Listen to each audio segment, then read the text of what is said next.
Greetings, one and all, to the most cursed, most cringiest corner of the internet. A YouTube channel content creator actively alienating everyone in both the analog and digital world. Well, welcome and good evening, wonderful dice of all alignments. I am Lunar D8.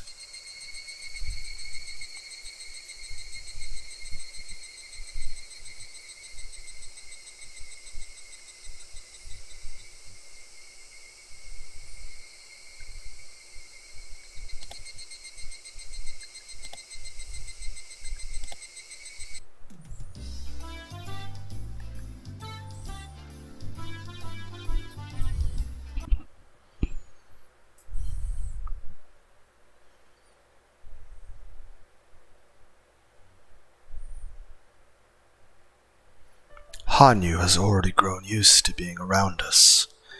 Since Rika-chan and Satoko are her age, she's become especially close with them. Of course, Rena and Mion are looking after her too. Rena told me something the day Hanyu joined the class. She said that Hanyu has been close to us for a long time, and that she's been watching us play. That she always wanted to join us. I still can't remember seeing her before, but somehow I can believe it. Hanyu has accepted all the things that surprised me at first, as if she knew about them all along. She knows everything about us, and it seems she is truly excited about finally being able to join in. Hanyu is definitely part of our group now. She sure is. It almost feels like she's been one of us this whole time. That can't be true, though. No, it is. She's been by our side all this time. Huh? Are you saying that now, too? Rena told me that a couple days ago. Is it just that I didn't notice? It's because you're dense, Keiichi. Meep. Tish. Fine, so what if I'm dense? Ow, ow, ow.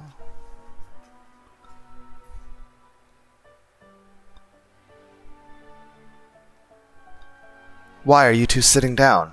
Are you tired? You never feel tired, Hanyu. Meanwhile, we're exhausted. It's because I've waited so long to be able to play with you all. This isn't nearly enough. I want to play more and more. Ow, ow, ow. Ha ha ha, you're full of energy. By the way, those things on your head, don't they fall when you play?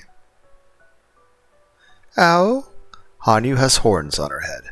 I thought that it was a hair accessory of sorts, so I didn't want her to lose it while playing.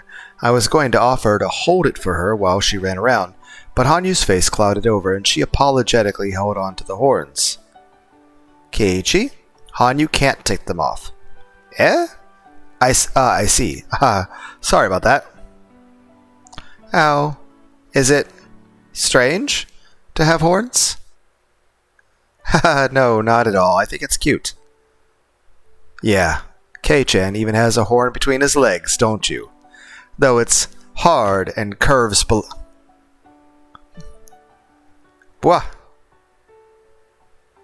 Ha-how. What kind of horn is between his legs? What kind? Renaissance punch is still the one thing I can't follow. Are you quite alright, Mion-san? There's a depression in your face. Everyone laughed except Hanyu, who didn't seem to get it. I shouldn't have said anything. I bet she doesn't like to talk about her horns. But if I try to apologize, I think things will get even more complicated. As I thought about what to say, Rena took the girls over to the shrine gate. Don't worry about it, Keiichi. Hanyu tries not to let it bother her, but she hasn't had enough training. Meep. So she doesn't like to talk about them, huh? Sorry, I'll be more careful. Hanyu came to Hinamizawa a very long time ago. She did? No wonder she knows so much about the village. I don't know where she lived before she came here. I asked her once, but all she said was it was a place I wouldn't understand. Hanyu said that she, or rather Hanyu's people, couldn't live there anymore. They looked for a new place to live for a long time. They traveled a very long way before arriving in Hinamizawa. There was a beautiful swamp in the area, and that was exactly what Hanyu's people were looking for. But there was a village nearby where people lived. To show respect to the original inhabitants of an area was law among wandering people like Hanyu's. her clan decided to live peacefully and coexist with the villagers. However, their attempts to coexist didn't go so well. The villagers were too childish and immature to accept these newcomers. They strongly rejected them, and caused a terrible, tragic disaster.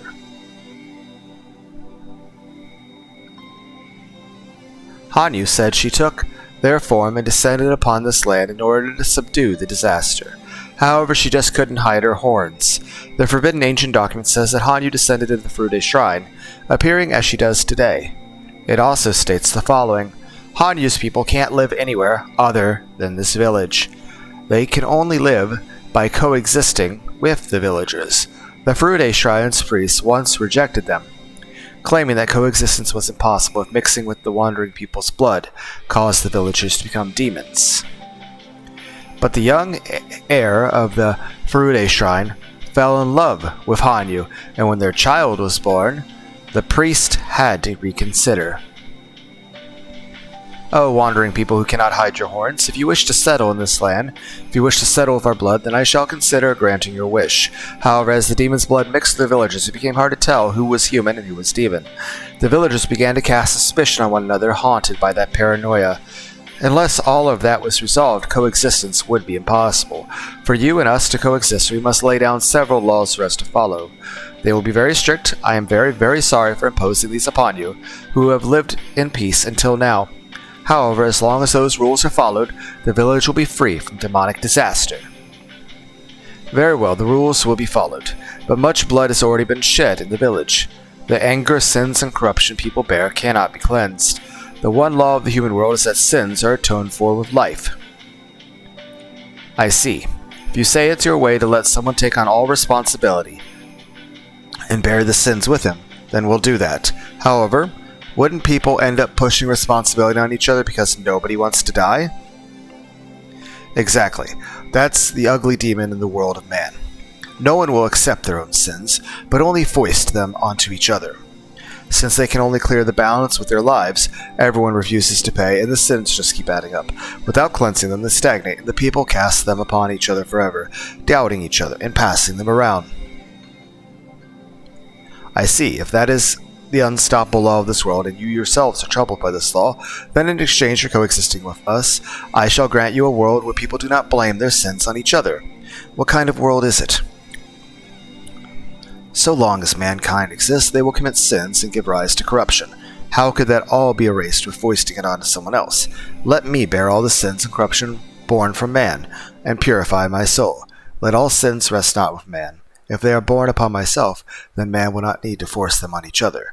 What are you saying? Are you really going to make yourself into a sacrifice? Someone has to take on the sins. Otherwise, they won't be cleansed. That's the law of your world, isn't it?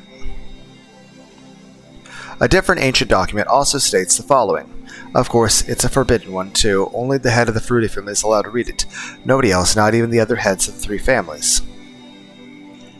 It tells that the unrest grew in people's minds, that the villagers' evil hearts collected in the swamp and gave rise to demons. The Furude Shrine's priest explained that the root of all evil is the demon god of the swamp, and led the young villagers there. By the swamp, they found a demon mocking the unrest in people's hearts. The young villagers fought bravely, captured the demon, and dragged it to the Furude Shrine. The priest cleansed the demon god, opened her abdomen, and dragged out her organs. He chopped them up and washed them down the stream. Then threw the body in the swamp. Then people regained their sanity. Those who had been suspicious of each other became friendly, and they all shared in the joy of peace again. If these forbidden ancient documents are real, then the object of the villagers' worship, Oyashiro-sama, was captured by the villagers, forced to bear all their sins, and torn to death. Plus, it's clearly written that the demons appeared after unrest grew in people's hearts. In other words, the demons were forced to bear the sin of this discord that rested with man long before they arrived. Oyashiro-sama was a god who took on people's sins to mend conflicts between them. People eventually came to honor her, and it's said that became the foundation of faith in Oyashiro-sama. I don't understand exactly what that means, but I know one thing. When none of us humans would draw the losing straw, she offered to draw it in our stead. To prove it, we cleanse our filth by letting cotton absorb it and drift it down the stream during the Watanagashi festival. There's no shame or shifting of responsibility involved. Until that system was created, we were simply demons who pushed our filth and our responsibility on each other. We could only cleanse our sins by blaming someone else and sacrificing him by cutting open his abdomen. And Hanyu took on that job, a purification ceremony without a human life, a system that forgives people for their sins. That is the origin of the cult of Oyashiro-sama, which blames not people for their sins, but the curse. Those documents are sealed away. If they weren't, people would find out that the object of their own faith was falsely blamed and killed by their own ancestors. Hanyu apologizes. She takes in people's sins and keeps apologizing. When people can't deal with their own sins anymore, she accepts them. When Hanyu takes over, people are cleansed, and they are allowed to keep living. Demons take on sins by becoming cotton to absorb them. They are exterminated and washed down the stream, and then the village is forgiven. They are forgiven for their sins. If that's all true, then Hanyu, or rather Oyashiro-sama, is such a tragic existence. I've asked Hanyu about this before, then she told me the following story. 4 people are stuck in a snowy mountain cabin, and they play a game while each sitting in one of the 4 corners. It's a fairly well-known story. It's in the middle of winter, they're all getting sleepy. If they fall asleep, they'll die. So one of them comes up with an idea.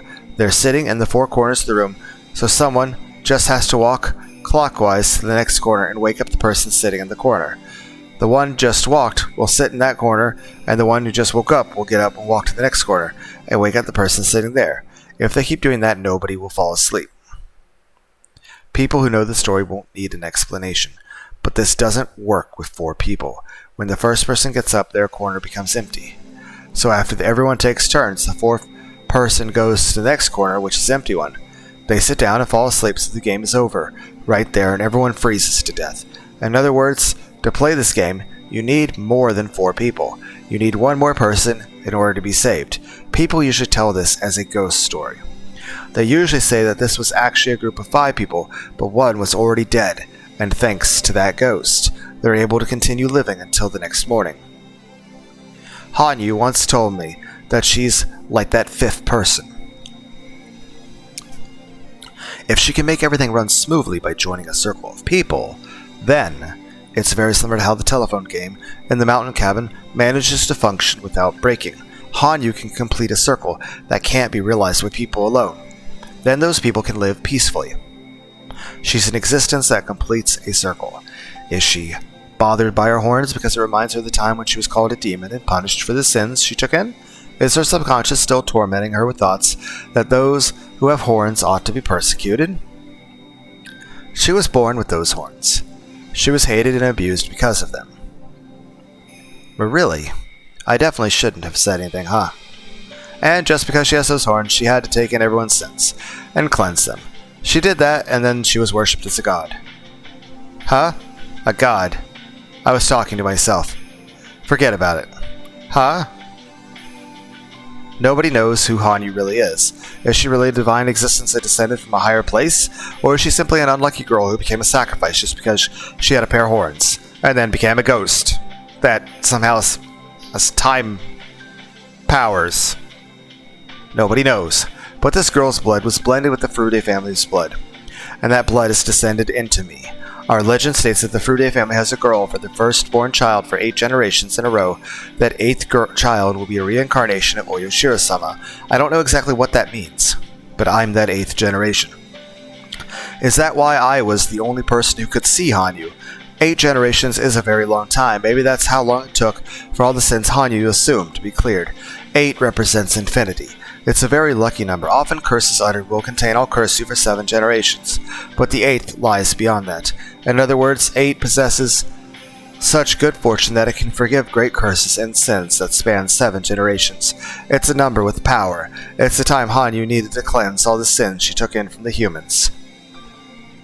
Hanyu and her people simply wanted to coexist with us, but Hanyu had to become a sacrifice. Her stomach was cut open, and its contents washed down the stream. Then she was thrown into the swamp. And so, the Furude family has been waiting. They waited for a very long time for her to come back. They kept our traditions alive, waiting forever and ever for her return. According to the legend, the name Furude was made by adding a horn to the character for fortune teller. The Furude family rose when the Hanyu's bloodline was combined with that of human beings. Hanyu is the ancestor of the Furude family as well as the mother of us all. When I was little, Hanyu taught me a lot more things than my mother did. It's no wonder I'm her descendant. The curse on the clan who exorcised and buried their very own mother was finally absolved after 8 generations, what seemed like an eternity. Then she met me, her descendant, the final generation of the Furude family. Sometimes when I think about that, I feel like there must be some important meaning to this hapless fate thrust upon me. But what kind of meaning could the trial I face, the trial of breaking through the obstacle sealing my fate, have upon the curse that plagued Hanyu and the Furude family for over a millennium?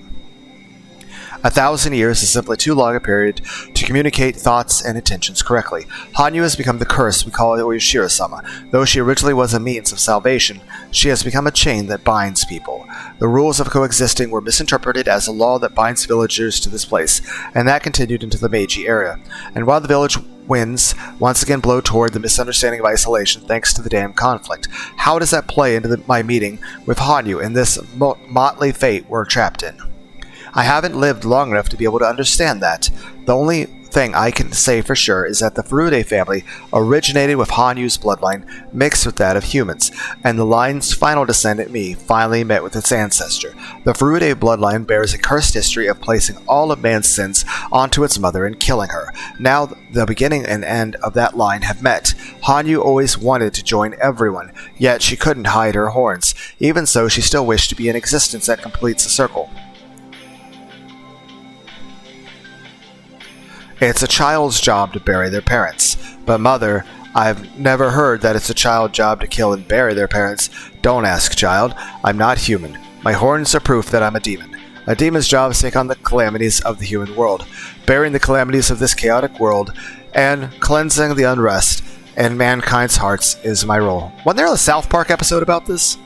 Then, mother, why do you have to be the one? People's sins are people's sins. They aren't yours. Listen, child. People live with their sins. They can't live without making someone else take the blame. Nobody wants to take the blame, so they shift that responsibility around. That is a demon, the true demon disrupting the world of man. By burying it myself, man may be cleansed, and mankind can be freed from their destiny of doubt and conflict. Let all the sins, the filth, the karma, and the curse come to me. Then attack me, purify me, wash me down the stream, and throw me into the swamp. A human will not do, so it is the fate of one not human to accept that role. If a human were made to bear it, then mankind would not be freed from the demon of doubt. I don't understand, mother. Mother, you have horns. Are you saying that you aren't human just because you have horns? That even if you are human, the horns make you look non-human? Even if you have horns, you're human to me. My child, you're the only one who's ever said that. Even if everyone else calls me this or that, you'll still call me human. I would say this, if there were actual humans that had horns like Hanyu's, I think most people would be okay with it. Heck, I'm pretty sure if actual elves and dwarves and stuff existed. Now, would there be people that would have an issue about it? But then again, there's people that care oh, that person has blue eyes or something. So, but in general, it'd just be an issue of, oh look, your hair is a bit different. And they'd be like, can I touch it? What is passed down in the Furude family many forbidden scrolls, the one unknown to even the heads of the 3 families, sealed in the altar in the shrine's storage. Understanding that would probably require about as much time as I've spent repeating time. Yet once you understand that, perhaps you'll better understand the smile Hanyu wears as she innocently plays with everyone. Are you okay? I heard Mion yell with surprise. Something must have happened. Hello? What is it? What's going on? Hanyu-san tripped and tumbled down the hill over there. Oh no, Hanyu died. Hanyu-chan! Are you okay? She rolled beautifully, but I hope she didn't sprain her ankle or anything. Let's go look. Hanyu had been playing on the slope and tumbled down it. There's a road just below the slope. Mion and the others went down the stairs to get her. Let's go. I hope she isn't injured.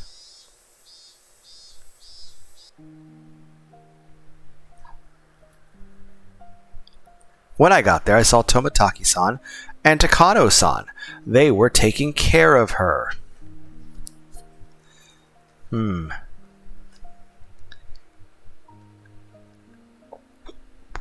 What happened? We just saw her roll down the hill. She did tumble beautifully, though. Hee hee. But I think she hit her head, so I'm sure she'll get a bump later. Make sure you put some ice on it, okay? Hanyu. Can you hear us? Look, how many fingers do you see? Ow. She sounded disoriented, but didn't appear to be injured. Yeah, I'd probably be dizzy too. What a relief for everyone. I bet she's just feeling dizzy from the rolling. How I'm glad. I'm glad you're not hurt. Just think, though. How lucky of you to have a nurse waiting for you down here. What perfect timing. Well, when I'm not working, I'm a wild bird photographer. Right, Jiro-san? Well, yeah, I guess. Wahaha. Hinamizawa. Kid would never get hurt from something like that. In other words, you're already one of us, Hanyu. Hanyu-chan? Is that your name? I've never seen you before. Are you new around here? Yes, she is. She transferred in last Monday. What are these? How peculiar. Are they some kind of toy? Takano-san tried to poke at one of Hanyu's horns. That'd be an interesting hair accessory if they were an accessory. Ah, that's what cute about Hanyu-chan. Please don't touch them, though. Oh, is that so? I don't think they're that cute, though. After all, they look just like a monster. Don't they? Okay, we had the word across the whole thing, and then we have this little... And also, Takano, do you know Hanyu? Do you remember? Because technically you did have that conversation with her like 5 years ago. So do you remember? Do you understand that Hanyu is Yoshiro-sama? Suddenly Hanyu moaned as if suffocating. Are you having a panic attack? Takano, Hanyu isn't a monster. Don't ever say that again. I mean, not like we needed more reason not to like Takano. I mean, she did disembowel Rika last episode. I mean, technically in every episode. That's right, Takano-san, that was mean. Sorry, I didn't mean to be rude. Rika-chan said it rather firmly. I'm sure Hanyu doesn't want to hear that word. Sometimes Takano-san says things in a derogatory way without realizing it herself. Really? But I guess there are things you can't or shouldn't say. Hanyu was looking at Takano-san with a complicated look on her face. After seeing that expression, Takano-san realized she might have hurt her feelings. She apologized and left with Toмотaki-san. Are you okay, Hanyu? You landed beautifully too, so you're not injured.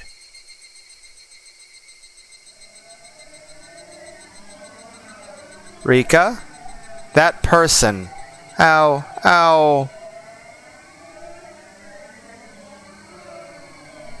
Her?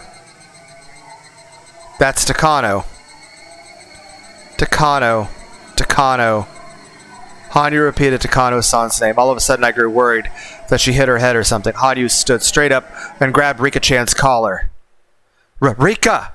Ow. It's Takano. Takano! That's right, she's Takano. No, Rika! Takano! Don't you remember? I know. Mio Takano, right? From the Erie Clinic? You can't remember? Sorry, Hanyu. What are you talking about? Rika? This can't be. This is the last one. The last one. She finally imprinted herself with the true enemy's name while enduring the pain of her stomach being cut open. And yet she can't remember? Rika Furude has failed to inherit the memory of the fragments. But you do, Hanyu.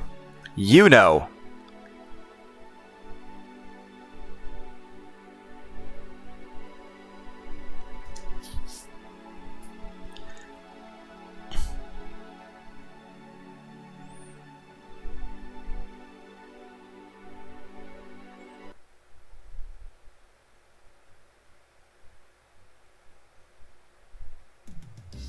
Oh, Akasaka-san. Long time no see. Oishi-san, you haven't changed a bit. What are you saying? I've been on an apple diet lately, and I've lost a few pounds. Can't you tell? But just look at you, you look great. Well, I have to stay in shape for my job. Hey, Kuro-chan! Is this the new guy? The one who came here a few years ago from Tokyo? Nice to see you again, Hondaya-san. It has been a while. My, look at you. Must be nice to be so young. Well, since you came such a long way, let's just head to a restaurant. I'm a regular there, so I'm sure we can get in before it opens. Come on. Oishi-san, are you sure? Don't you still have some work to do? What? Not at all. I'm on special training with a mission investigator from Tokyo headquarters. Come on, let's get going. Oh wait, I've got to make a phone call first. They're greenhorns compared to someone like you, but I've put some help together for us. Ah, there you are, Kuma-chan. Do you want to come play with us tonight? Oishi-san, you really haven't changed a bit. Ha ha ha ha ha. Akasaka used to think Oishi wasn't serious enough about work, but after experiencing many different things in the real world, that preconception had completely disappeared. Oishi is that way because of his experience. It's not always best to take things seriously. In this world, sometimes being that frank can help. In Akasaka's case, people often tell him to relax more, but in Oishi's case, maybe he should straighten out a little? Come on, Akasaka-san, let's go. Yes, at once. Yeah, good answer. You sound like a veteran police officer now, glad to hear it. The old Akasaka would have thought Oishi was making fun of him, but by now he could take it as an honest assessment.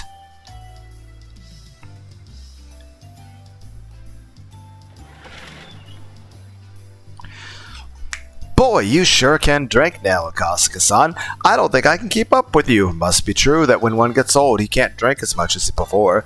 You're too modest. I'm just better because an intelligence officer has to be able to hold his liquor. I have a budget set aside at times for training with my young colleagues. Japanese sake, Western liquor, Chinese liquor, whatever.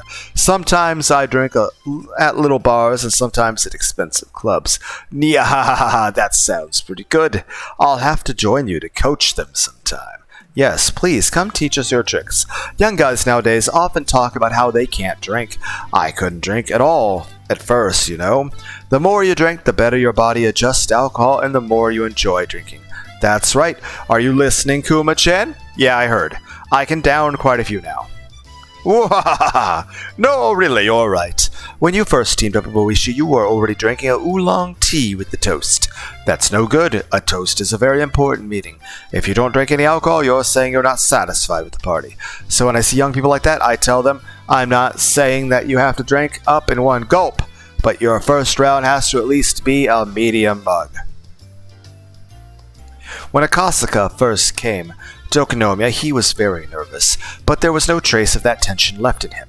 Seeing that, Oishi realized just how much Akasaka had learned in the past 2 years. Nyahaha! There you go, Akasaka-san. Man, you've really grown a lot more dependable. During the years I've been waiting to retire, you've grown so much. It might be time for the younger generation to take over, huh? That's not true. If there's one thing I've learned, it's that only thing that matters is experience. Leave the hard labor and the crime scenes to us young officers, while you veterans take pride in your desk and your work us to the bone. Did you hear that, Kuma-chan? Did you? Did you? Okay, I heard him. I'll give it everything I've got. Wahaha, Oishi. Kumagai-kun is already giving it everything he's got. He's diligent about his patrols to make up for your distant taste for them. You know how Oishi-san is, right? I've only worked with him for a few days, but I understand what you're going through. Even so, he'll make you into a good cop. Just believe in him. Yes, sir. I'll do my best. But even if I learn how to drink, I can't learn how to be a good mahjong. Oishi-san takes all of my pay before give it to my wife. Mahjong is intellectual baggage you need. The more you play, the more confident you get. Let's play together later. I'll teach you how not to lose. Oishi, he's a good guy, huh? He kind of reminds me how you were when you were young. That can't be. I wasn't nearly as handsome. It was unusual for Oishi to enjoy anyone's company this much. Akasaka and Oishi only worked together for a few days. They had exchanged some holiday cards since, but that was about it. Oishi had no idea how happy it would make him to see such a greenhorn grow into a dependable cop. Oishi always thought he wanted to be active until the day he retired, but after seeing such a dependable colleague, he began to think that maybe it was time for him to step down. Oishi and Akasaka enjoyed the reunion more than they thought they would.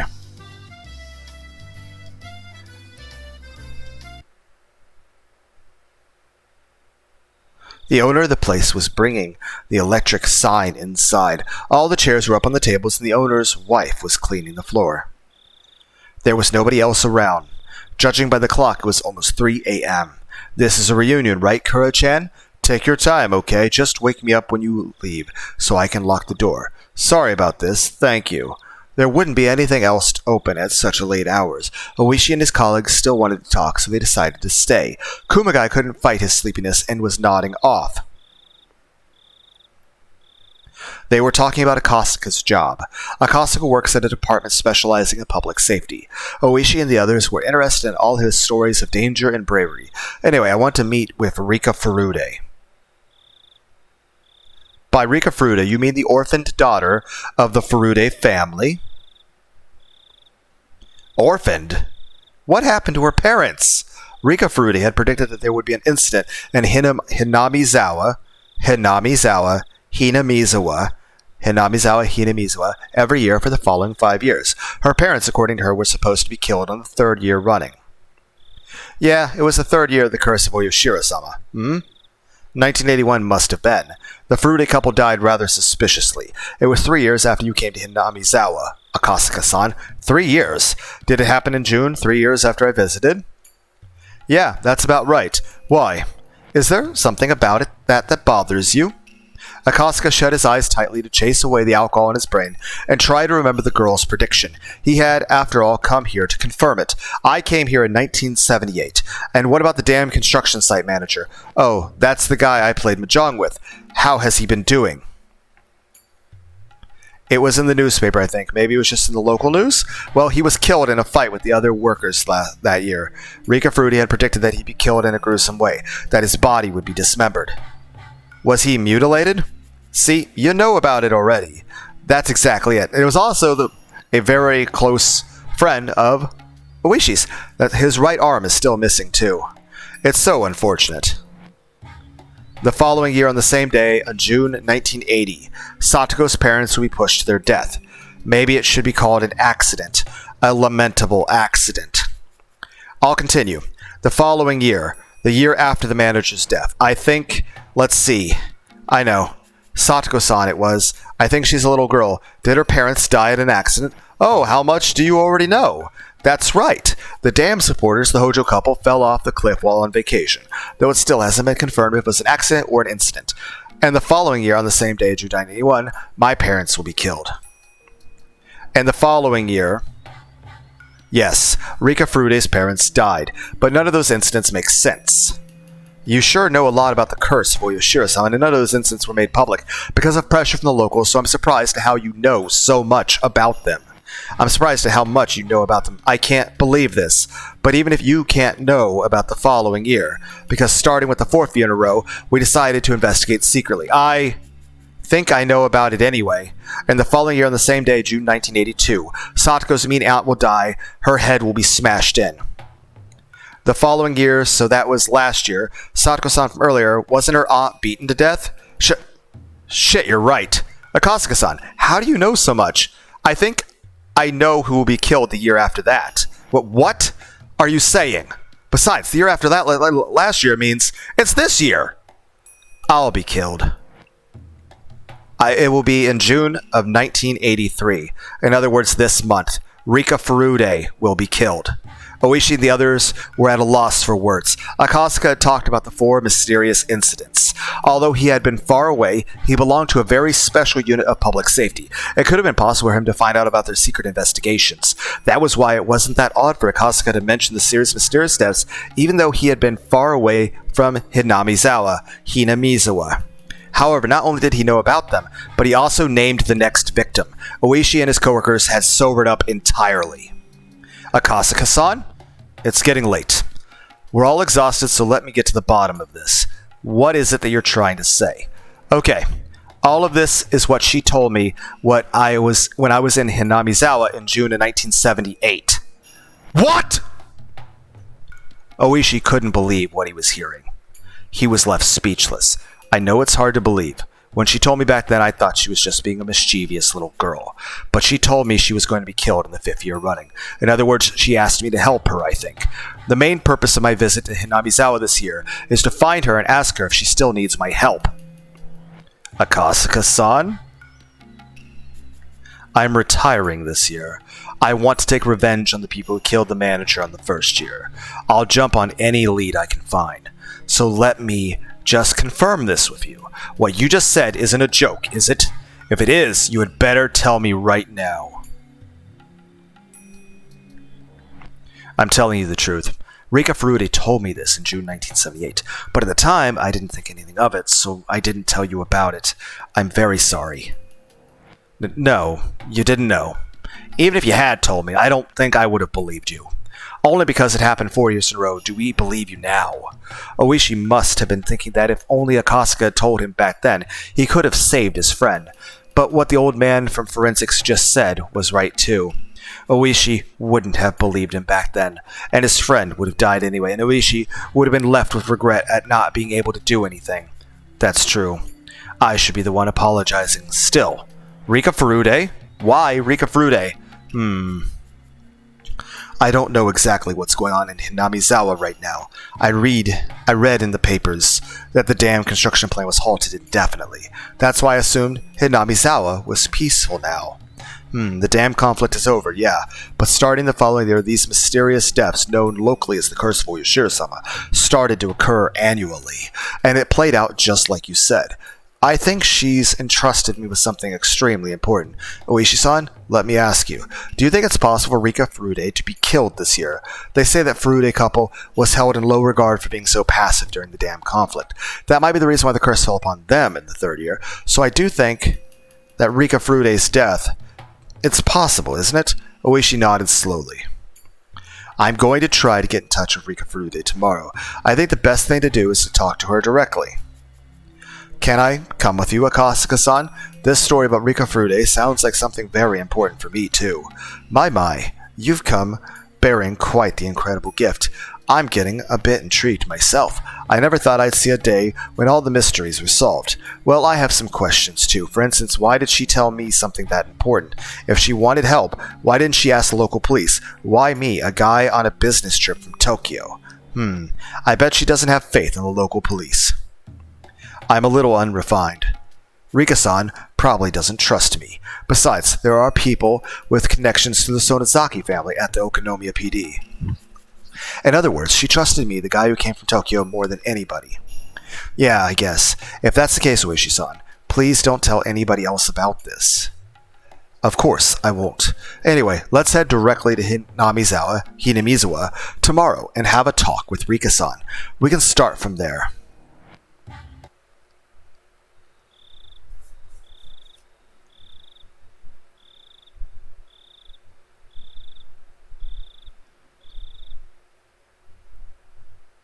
It's hard to believe, but it's the truth, isn't it?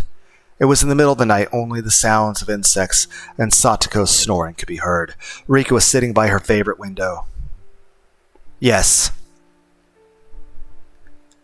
Takano is the one who killed you, Rika.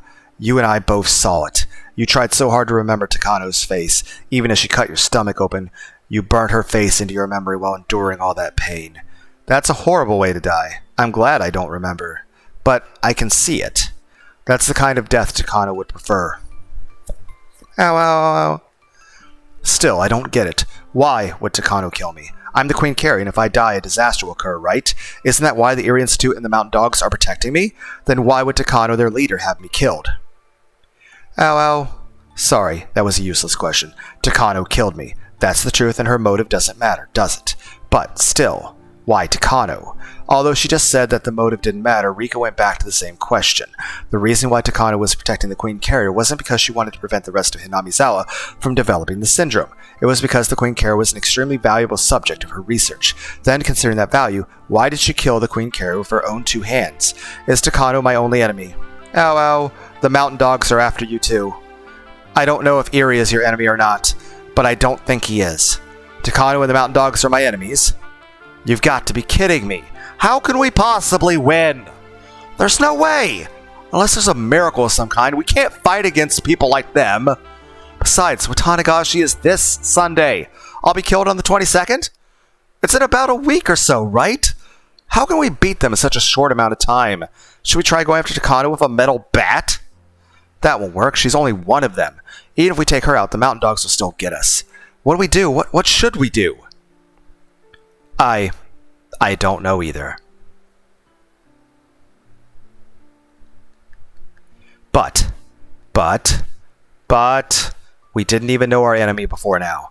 This time we do. There must be something that we can do. This was the first time in a long time that Hanyu had spoken so positively. Rika was startled for a moment and realized that she was losing her cool. She took a deep breath and tried to calm herself down. She was still confused that Takano was the culprit. Rika had always thought of Takano as her ally. There were, after all, many reasons why Takano should treat her well. Rika couldn't even think of one reason why Takano would want to kill her. Still, Takano was always thinking about bizarre things. There was no guarantee that a crazy idea of hers couldn't become a motive. So that means, if Tomataki is killed, then is he an ally? I think he is. That's an idea, Rika. You should talk to Tomataki. Takano was accompanied by the Mountain Dogs because of an organization named Tokyo. So, could Rika ask for the help only from someone affiliated with that organization? In that case, Tomataki was the only one she could talk to about the issue. Yeah, other than Akasaka and Oishi, and of course our friends, we can also try to get help directly from Oryu, from Kimiyoshi,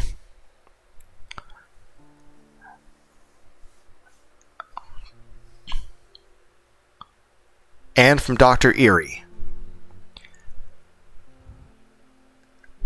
Although Eri might also be worth having a talk with. But then, that was why she needed to know. She needed to know why Takano wanted to kill her. Unless she could explain that, they probably wouldn't even believe her. Besides, Tomataki was in love with Takano. He wouldn't doubt her so easily. Eri seemed to be keeping a little distance from Takano. He might be a little more inclined to believe, but as someone who was simply a doctor, he knew little about Tokyo. He might end up being useless to Rika. Then, should she call the police? No way, definitely no way. There was no way they would believe her.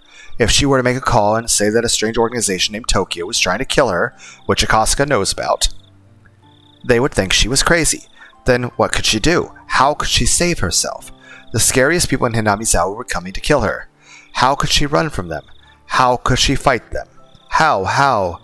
If she had remembered the scene of Takano killing her, then she wouldn't have been so confused, because seeing is believing.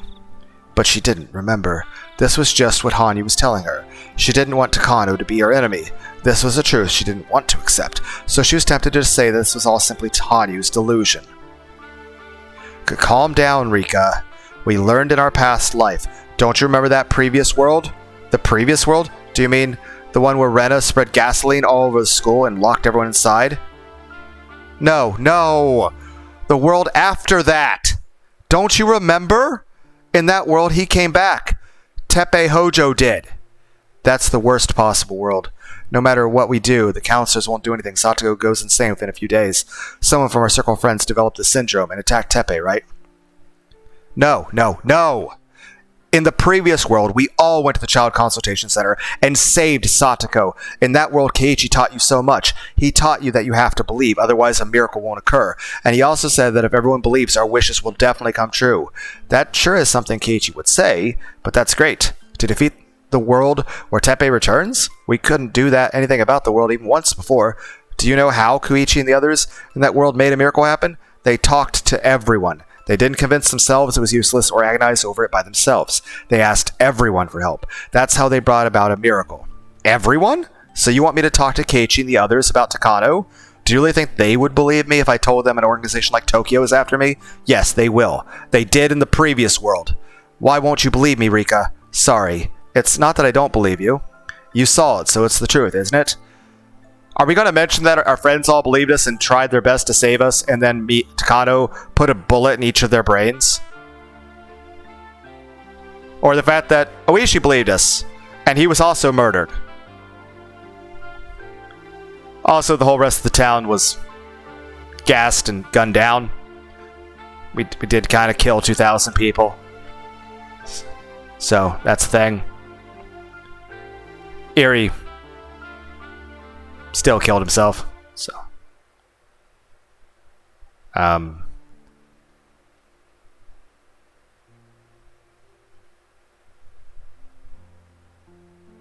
yeah, our friends believed us. Also, the Kiichi talking to Oryu. And the village forgiving Satoko. I feel like these are things that we should at least address. I had no idea how frustrating it would be not to remember it myself. Anyway, you and me going on and on about this won't solve anything. We don't have enough power on our own, but we have our weapon. That weapon is the truth. We don't know her motive, but we know the culprit is Takano. So this is a very good start compared to all the other worlds. But why? Why can't you remember it at the very end? Hanyu ground her teeth remorsefully. She saw the truth just a short while ago, and so she couldn't believe that Rika didn't remember anything. Again, are we going to mention the part like, hey, your friends did believe you, and then they all had their brains blown out in front of each other, watching each other die?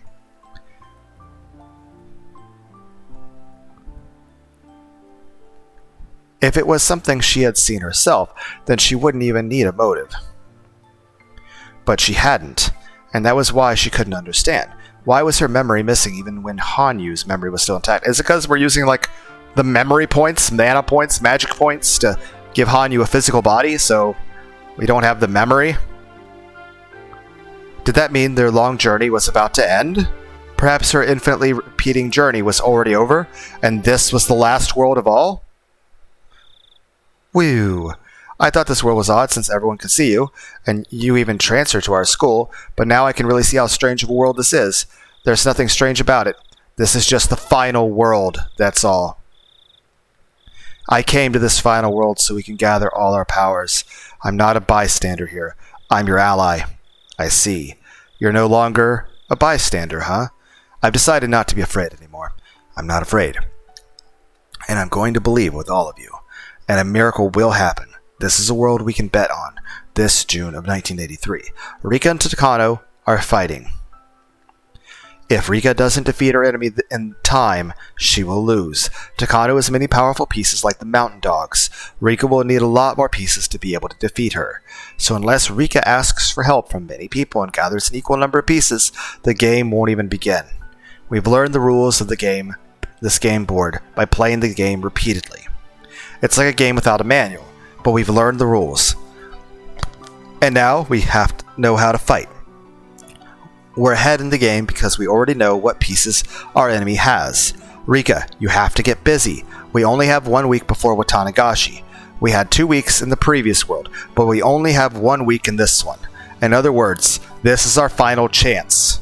Okay, rather than grieving over what I don't remember, I should be grateful that you do. Because if you didn't, this final world would end while we ran about in confusion. Also, if I talk to Kiichi and the others in the right way, maybe they'll come up with some good ideas. Because he was the one who fought with Rena in that previous world, and when the school was about to explode, he brought her back. Exactly. Anyway, let's go talk to anyone we can find. We are too weak by ourselves. Let's gather people and think about what to do. We have to take our first steps towards the miracle, and we have to do that within a week. Hanyu had never encouraged her like this before. She had always pretended to be a bystander. She never wanted to go through the pain of failure, so she never had expectations for anything. But now she was trying to intervene in this world so passionately and proactively. According to Hanyu, there had been another world after the one in which Rena occupied the school. The one where, again, Rika, you kept going on about like you wanted to say that no matter what happened, you just sort of accept what happens, and you were like, that's like, you have to try like it's the final world, and now it is the final world. Apparently, Kiichi really inspired her in that world. Rika had nothing to lose. She had to talk to whoever she thought she could trust. And whether she tried or not, she had only a very short time left. And here's the thing. There's like, oh, there's a chance when people wouldn't believe you. But here's the thing. If you do nothing, you lose anyway. So this is at least giving you a chance. You don't know what that percentage of victory is, but it's higher than 0. I mean, it could be 1%. It could be 0.5%. It could be 99%. We don't know. It's not 1, it's not 0, and it's not 100. She decided to do whatever she possibly could until that time arrived. She would never again act like it was cool to sip wine pretending to be a witch as the end closed upon her.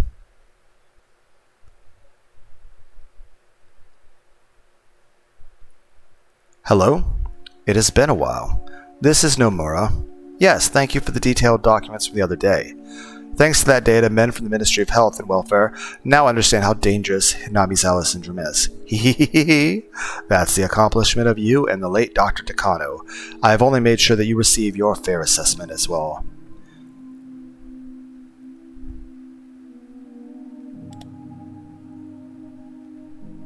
Anyway, I'll make sure the Prime Minister reads your documents. He's our leader after all. I'll have the most important person in this country read your article, and make sure he understands what important research this is and why Hinamizawa syndrome is an issue that needs his attention. Also, I'll make sure to prevent the board of directors realize how stupid they were to ignore your research and ridicule your grandfather's thesis. Indeed, I have great news for you. We've decided that after the operation is completed, the actual location will be isolated and shut down, and another department of the SDF will take over the research. You'll be welcome there, and you'll be able to continue your research for as long as you want without worrying about political factions or funding. That's all thanks to your generous client who wants to reward you for your hard work. You'll be given the position of director so you can devote yourself to your research. Isn't that wonderful? Finally, you'll be able to accomplish something that overturns common knowledge by researching Hinamizawa syndrome and the existence of parasites that influence human thought. No, I'm not just saying that to flatter you. That's what we really think. I see. Sorry to take up your time. I'll be going now. I'll get in touch with you again. The woman put down the handset of her car phone, then she picked it up again and made another call. Please transfer me to extension 1001. Yes, this is Watanabe. Watanabe. Yes. The issue from the other day has been taken care of. Yes. Major Takano's documents are wonderful. I made some people from the National Research Center go along, so the men believed it without questioning. Yes, that's no problem either. Most of the cabinet ministers from enemy factions will be either leaving the country or going on vacation, so they'll be out of Tokyo after the 20th.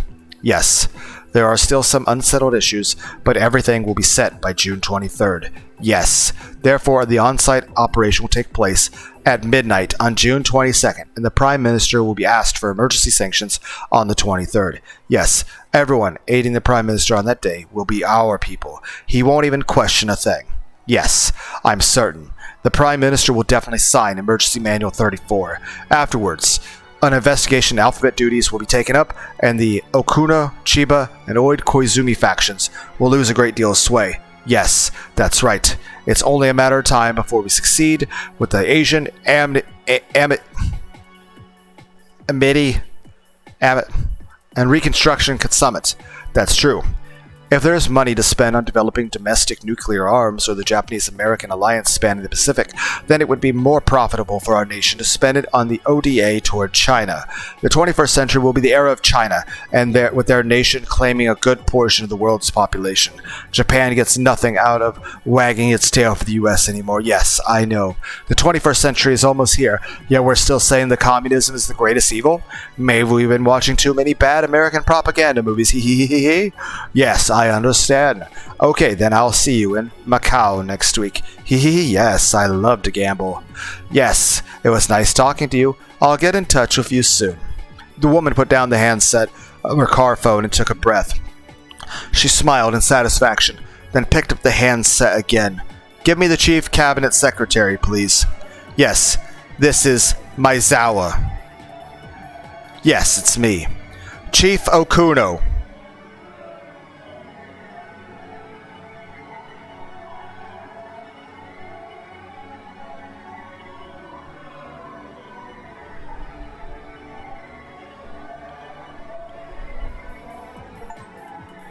Just 1 week began preparations.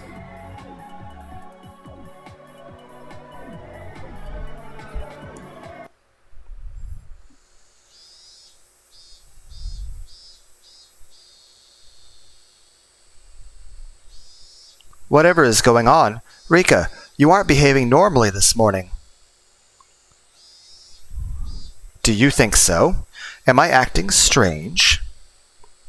I don't know how to say it, but you seem much more mature today. Ow, ow, ow. Rika's being mature. Ow, ow, ow. Hanyu, don't tease me today. You too, Satoko, please don't mess around. I don't feel like it. About a week counting from today, huh? Satoko gave me a perplexed look. Maybe she thought I didn't feel well. I want to talk to Keiichi and the others, including Satoko, but I don't know how or where to begin. We all like to joke around a lot, so they might not take me seriously. How can I get them to understand the danger I'm in? Good morning to you, Chie-sensei. Oh, you're here as well, Coach. Good morning to you too. That's great. We need to talk to you. Good morning, Satoko-chan, Rika-chan. Oh my, oh my. Is that a new headband for maids that you're wearing? That's against the school regulations. You will be punished. Dr. Erie, stop acting like that at school. Coach, Rika doesn't seem to be feeling well this morning. Might you check her over, please? Oh, what's the matter? Did you catch a cold? I still don't know how to tell my friends, but Erie at least is on our side. Maybe I can talk to him more directly. If I keep thinking about it, I'll still be thinking at the end of the day. Maybe I'll start with him. Hanyu nodded, as if saying that was a good idea. Ow, ow, Satoko, let's play a trick on Keiichi. Let's do something to his chair. Oh, ho, ho, please! It's a trap, not a trick. I'll teach you how to set up a trap for Keiichi-san. Ow, ow, ow, ow! Ow! Hanyu and Satoko ran to the classroom. Hanyu must have left on purpose. I have to use this chance she's given me. Erie, can I talk to you in the nurse's office? Sure, that's fine. Well, let's go there. Erie probably thinks I'm going to talk to him about Hinamizawa syndrome, so he agreed to go somewhere people couldn't hear. If there's any change in my physical condition, it could be a sign of something very serious. Even if it's just a simple cold, Erie is very concerned about my health. What's wrong?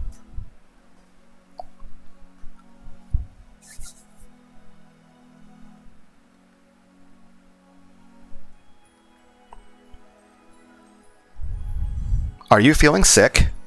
Erie, I'm going to tell you something odd, but I want you to take it seriously. It's a very important matter. I gave Erie the sternest look I've ever shown him as I spoke. Erie usually acts like an idiot, but he can be an adult when he needs to be.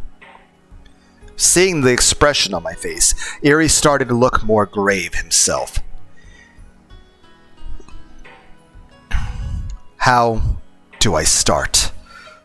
Okay. Erie, I'm the queen carrier, right? Yes. The parasite that lives in your body is different from everyone else's. What happens if I die? Like I told you before, something terrible will happen. No, to be precise, we believe something terrible will happen. After all, it's impossible to verify until you die. However, several cases involving social brain parasites similar to those of Hinamizawa syndrome have shown that the death of the queen carrier can cause mass suicides or riots. That would be Takano-san's area of expertise. Maybe you should ask her instead. I don't know much about it myself. In other words, Takano knows better than anybody that if I die, something terrible will happen. More than ever, I don't know why Takano wants to kill me. There's no way I can figure it out myself. Erie is here with me right now. Maybe he'll know. I should ask him. Erie, please don't ask any questions and just answer. Would there be something to gain from killing me?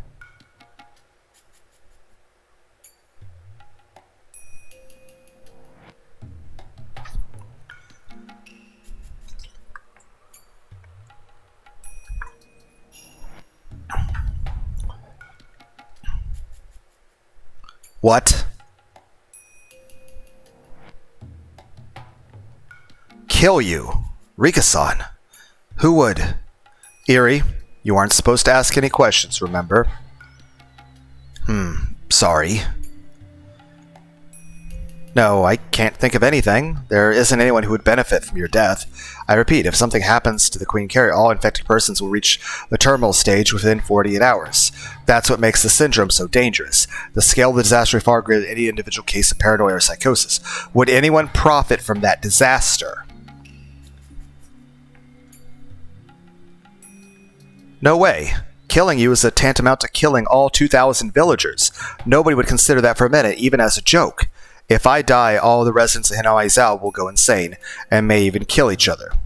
What a perfect ending for people who are descended from demons, huh? Could that be what Takano wants?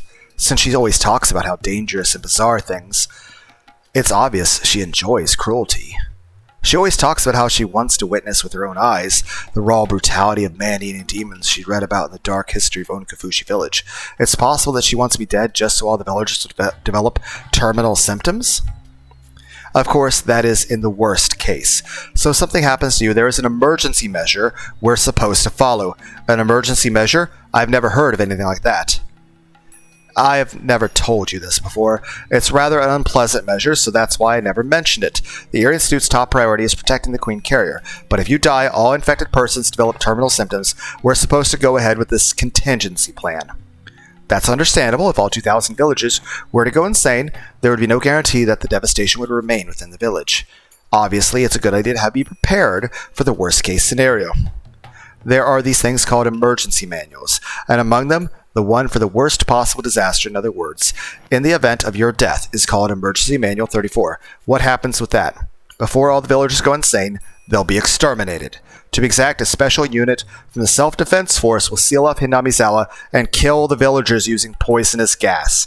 Hey, Rika, this also means in every timeline, every time you die, everyone in the village is executed. Every time.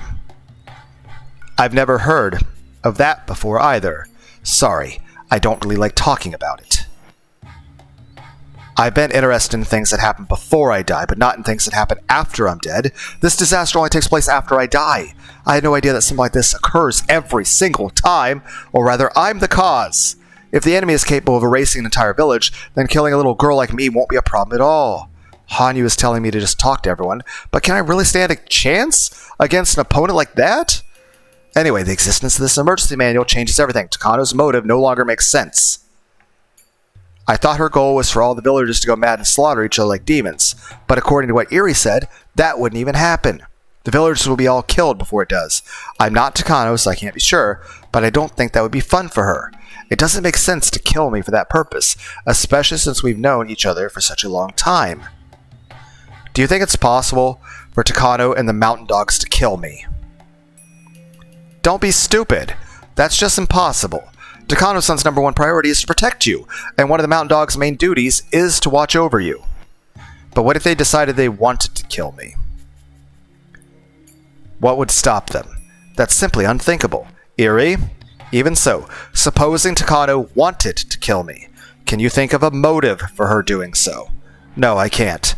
She knows better than anybody about the dangers of the Queen Carrier. Besides, as you're well aware, she's very passionate about our research into the syndrome. Killing you would put an end to that source of her passion. But Eri, Hinamizawa syndrome is supposed to be eradicated within 3 years, isn't it? In other words, you're going to destroy the disease. What does Takano think about that? Well...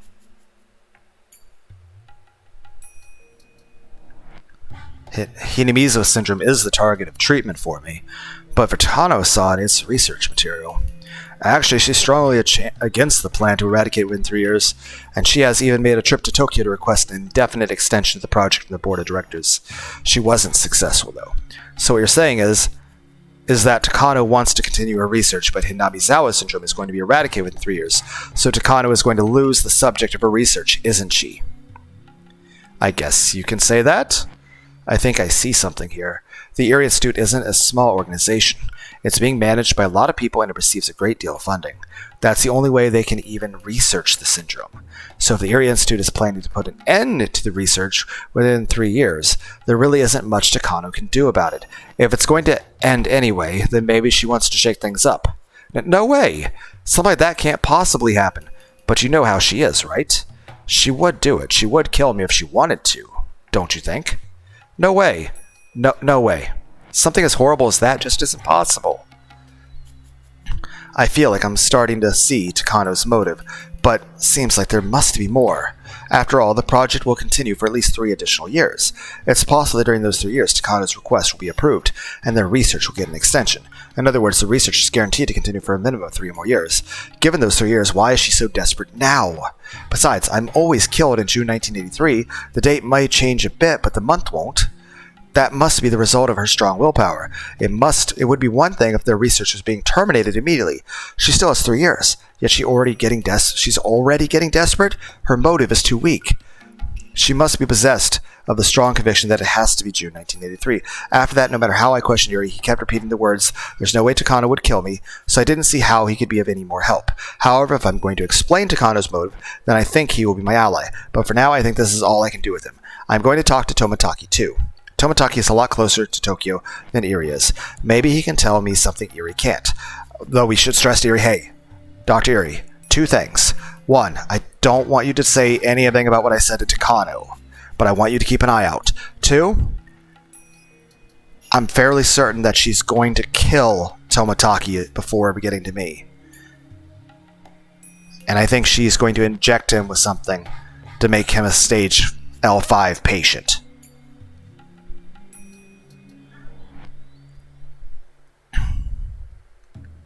I hope I can learn some important things from him too, enough to convince him that Takano has a strong enough motive to kill me. Tomotaki should be visiting Hinamizawa around this time. He spends a lot of time with Takano, but he often takes walks by himself to enjoy photographing birds too. I'll try to find him when he's not with Takano and talking to him then. Although Tomotaki does have strong feelings toward Takano, I'm worried he won't listen to me as seriously as Iri did. Thank you very much. I'm going back to the classroom. If you find out something about Takano, please let me know. Rika-san, why do you think Takano-san is trying to kill you? You haven't developed symptoms, have you? If you're doubting me, then would you like to run a test right now? I said some terrible things out of the blue, so I don't blame him for becoming suspicious. However, thanks to the rapid diagnostic test Iri had developed at this point, it was easy to prove with a syringe. I just had to submit to the needle to show that I haven't developed terminal symptoms. The results were negative, of course. It's just impossible for Takano-san to. Just impossible. Maybe now Iri believes that there's a possibility that Takano is trying to kill me. I left the nurse's office.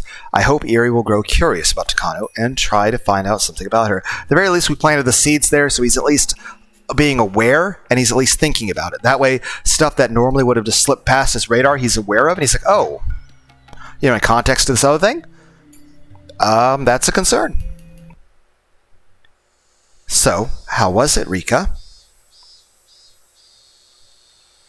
Did you find out anything? Well, yes and no. It's hard to say, but there are a couple of interesting things. One is how the Iri Institute is trying to eradicate the syndrome within 3 years.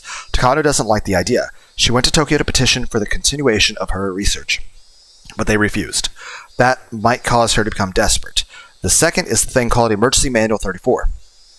Suppose if I die, that will be executed and the whole village will become murdered by poisonous gas. Ow, ow, ow, ow. They say that when I die, the villagers will develop terminal symptoms, right? First, I thought that Takano wants me dead because she wants to see that happen. But since there is such an emergency manual, the village will be gone long before then, so that can't be her motive. Every time I ask Iri, all he says is that it's impossible. According to him, Takano understands the importance of the situation better than anybody. Therefore, she doesn't have any reason to kill me. Ow, ow, ow. I know. I've only asked Iri so far. It's possible we can learn more information or wisdom from the other people, too. That's right. Unless we bring everyone's power together, a miracle won't occur. We need that miracle to defeat our enemies. It's almost lunchtime. That'll be a good chance to talk to everyone. Though, the problem is whether or not they'll take it seriously when I talk to them. Once I start talking about the Secret Society Tokyo, they'll obviously ask what manga I'm talking about. I need to figure out a good way to discuss it so I avoid misunderstandings. Ow! I think it'll be better to be honest with them without really thinking too much about it. Do you really think so? Yes.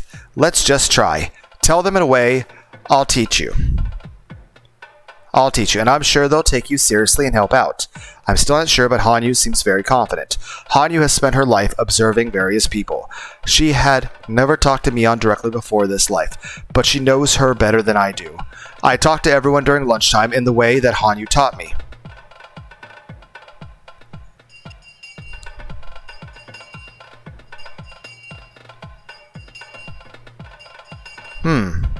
That sure is interesting. And then? That's amazing, Rika-chan. How do you come up with things like that? I know. You're so talented. If you work on it a little more, you can come up with a really great manga. I don't know what to say. I thought maybe something was bothering you because you haven't been looking good since this morning. Why didn't you come to me first? See? I told you that you could count on them. Ow. Count on them, huh? It all comes down to how you put it, I guess. This old man can create application forms, make rough drafts, ink, tone, draw backgrounds, typeset, and proofread. Take manuscripts to a printer, publish, distribute, and support. He can do it all. Good thing you came to him. Ow. You sure are great, Mion. You can be a cartoonist, an editor, a publisher, and a bookstore owner all at once. Really? My dad says things like that too. Is doing everything yourself in style now? How? I'm curious about what kind of comic Mi-chan would write. I'm curious. Hold on.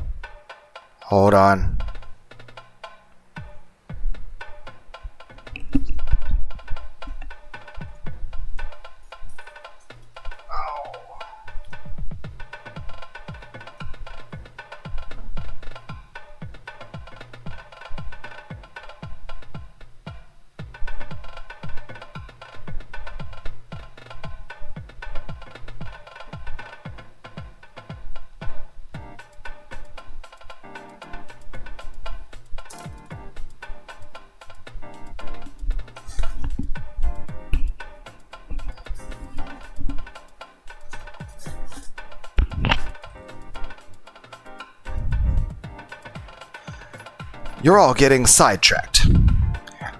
Let's help Rika out, alright? I told them about all the secrets surrounding Hinamizawa. I told them that I wanted to write a comic book, and that I needed their help to decide on a few things. If I spoke to them about this normally, they might question my sanity. But to see things change this dramatically with just a little preface, Hanyu, you're pretty good.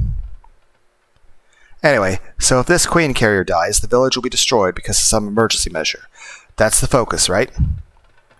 My goodness, if there really was someone like that, she had better be careful, very careful. One mistake and poof, the whole village would disappear.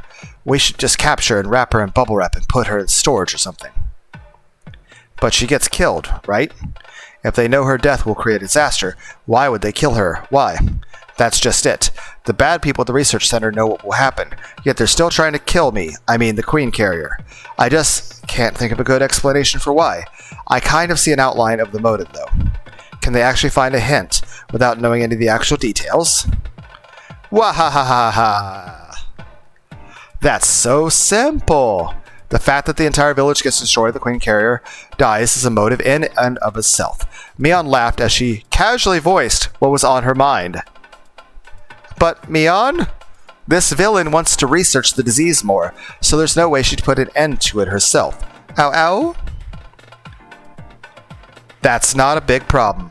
Just set some masterminds pull strings behind the villain. That, or some villain who's just using that villain. A villain who wants to use Takano? Listen. If the queen dies, the village is plunged into chaos. To cover it up, a mass execution operation is carried out. Fundamentally, this is a countermeasure against the worst possible outcome, a trump card that must never be played, because playing it causes a disaster of its own, even if it settles the previous situation. You're right. In politics, they always talk about who takes responsibility for this and who resigns for that. If, in fact, a mass execution like that was to take place, someone would have to explain that and take responsibility. Well, it's a secret operation, so I'm sure it won't be made public, but there will be many people questioned within the Tokyo organization. That's for sure. Isn't that a motive for killing the queen carrier? Ow? Why?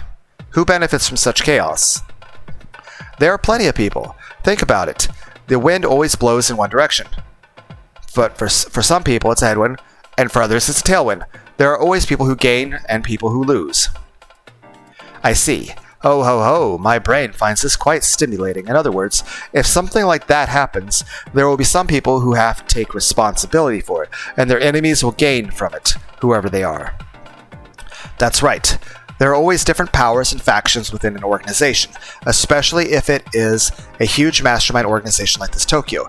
I'm sure many different people there have hidden agendas. In other words, there are plenty of people who want to rule over others. There are plenty of reasons to assassinate the Queen Carrier. Are you saying that even if the bad person doesn't have a reason, that there could be people who have reasons to kill the Queen Carrier in Tokyo? Heh. There you go. You've got it. Also, what about this backstory for the bad person's secret research center? She wants to keep her research going, but it's already been decided it'll end within 3 years, right? So this researcher is about to see all her research turn to naught. That means all the fruits of her life's work are about to be ruined, and she's under extreme duress. Not only that, I think her pride must be hurt too. That's true. The value of the research this bad person has spent half of her life on isn't being acknowledged by the people at the top, and they even told her that it will be shut down within 3 years. That must be tough. It's hard when other people deny that which you've worked so hard to accomplish. Rika? Yeah, I know. Amazing. My friends really are the best. This is starting to sound like a real motive for Takano. Oh, so what would this bad person do then? Of course, the first thing she'd do would be to appeal to her bosses. She'd probably try to explain to Tokyo how important and valuable her research is, and ask them not to shut it down. But well, if Tokyo just said yes and got it, continue your research, we'll increase your budget too, then it wouldn't be much of a comic. Heh. So the bosses of Tokyo are sure to turn her request down hard and thoroughly. They'll tell her that her work is a waste of time and that it should be scrapped immediately, or something like that. Eri told me that Takano had gone to Tokyo to request an extension on their research. He also said that her request was denied. Ho. Can you imagine her anger at having her life's work mocked by her superiors? There are then only 2 options open to her. Satoko, what are they? That's easy. She can cry herself to sleep over it, or she can take revenge. Keiichi and Sato gave each other a high five. Well, lying down and taking it wouldn't be very interesting either. In that case, the villainous researcher who loved to research more than anyone starts growing desperate and believing she should at least end it herself, rather than letting someone else end it for her, all because of her pride. Oh ho, and that's where the hidden agenda from Tokyo comes in. No way. You mean that the idea that someone will gain when the village is thrown in disaster and another is forced to take responsibility? Exactly. The villainous researcher is depressed after having her life's work rejected, but by riling her up right away, they can cause a tragedy in the village without soiling their own hands. Then they can take their time investigating and demanding responsibility. Well done, see? That's right. Heh. There's more. This villain is depressed after having her life's work rejected, right? So then one of the young leaders plotting to kick another member of Tokyo down the climb, the latter dispatches his own agent to entice this villain. She's depressed because her reason for existence was trampled on, right? If someone tells her that he believes in her and such, she'll fall for it easily. The stronger a person's pride is, the easier they'll fall for that kind of encouragement. That means the bad person is simply being used by her evil masterminds. Well, this happens a lot in action shows. You know how someone devotes his life to an evil organization, but after one mistake he gets eliminated? But in this story, the evil researcher has to be eliminated for sure, right? Does that mean in every story after Takano does what she does, that she winds up getting a bullet put in her brain too? So Takano probably never sees the end of the week. Or even that the next day. Wonder if she even realizes that. For the masterminds, there's no point in letting her stick around. Heh, so Takano always would be a loose end. So it means the people that, told her to do it would wind up killing Takano after. Though to be fair, I can't really feel bad for Takano because, She put a bullet in, like, all of these people's brains. Like, she started with, well, technically shot him in the chest first, then, and he bled out, so. All of the rest got their brains blown out. And then disavowed Rika. And then ordered the execution of 2,000 people. So, and framed Eri for embezzlement. Also injected Toмотaki with a drug that made him claw at his own throat while having fucking Scarecrow from Batman hallucinations. So, this poor bad person, she thinks she has got an evil little part to play, but at the end her life's work is insulted. She gets used by the masterminds, and after all that she gets killed. Although she's a bad person, people may sympathize with her for what she has to go through. But I guess that's what makes the story interesting, don't you think? Maybe we can use that in the next issue. Hanyu and I could only listen to them talk. They are truly amazing. They really are. It is very possible, especially if I think about Takano's character. Come to think about it, Eri kept repeating this isn't possible a whole lot, which means that those words could be a reflection of how possible it might actually really be. I'm sure my friends can answer that question. I'm going to ask them, so let's ask them. Oh. Then why is she so desperate when she still has 3 years left? That doesn't matter. It really doesn't make a difference if you're getting executed tomorrow or 3 days later, right? It's just a matter of the length of the probation. The bad person doesn't feel she has 3 years left. She feels that she has been sentenced to die in 3 years. That's just what the masterminds want. They're the ones controlling this bad person. I think it's the masterminds who want to destroy the village at this particular time, not the bad person. This is a huge operation, you know. It has to succeed. The death of the Queen Carrier isn't their only key to success. Whoever's at the top has to decide to go ahead with this emergency measure.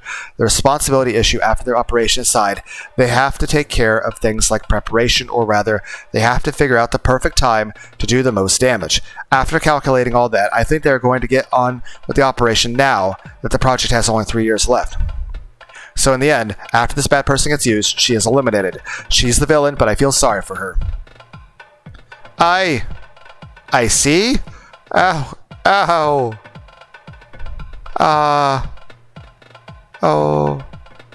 Okay, so let me move on to the most important thing. To defeat them, how can the Queen Carrier Girl fight back? She's the main character in my story. Huh? That sounds interesting. So the girl they're trying to kill has to run from the evil people, right? It depends on how you serialize it. If you want a long series, coming up with new pursuers and assassins one after another will let you go on for a long time.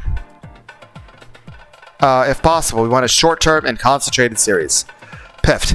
I burst out laughing at Hanyu's metaphor. Okay, then we just have to take care of the bad person quickly and shoot for a happy ending. It's more exciting to fight than to run. But the main character is just an ordinary little girl, right? How can she fight back? Hehehe. Girls nowadays aren't powerless. She might appear to be a cute, weak girl, but she has secret hidden powers. She's an S-rank hunter with the blood of royalty, and her nickname is the Ebony Fallen Angel. I mean, that's cool and all, but no. We can't write superpowers.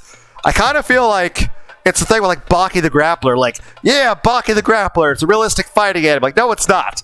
No, it's not. How much blood do they lose in a fight? How many times do they have fucking arteries get cut? Or people seem to, like, recover from, like, seriously broken or amputated. Like, no. Like,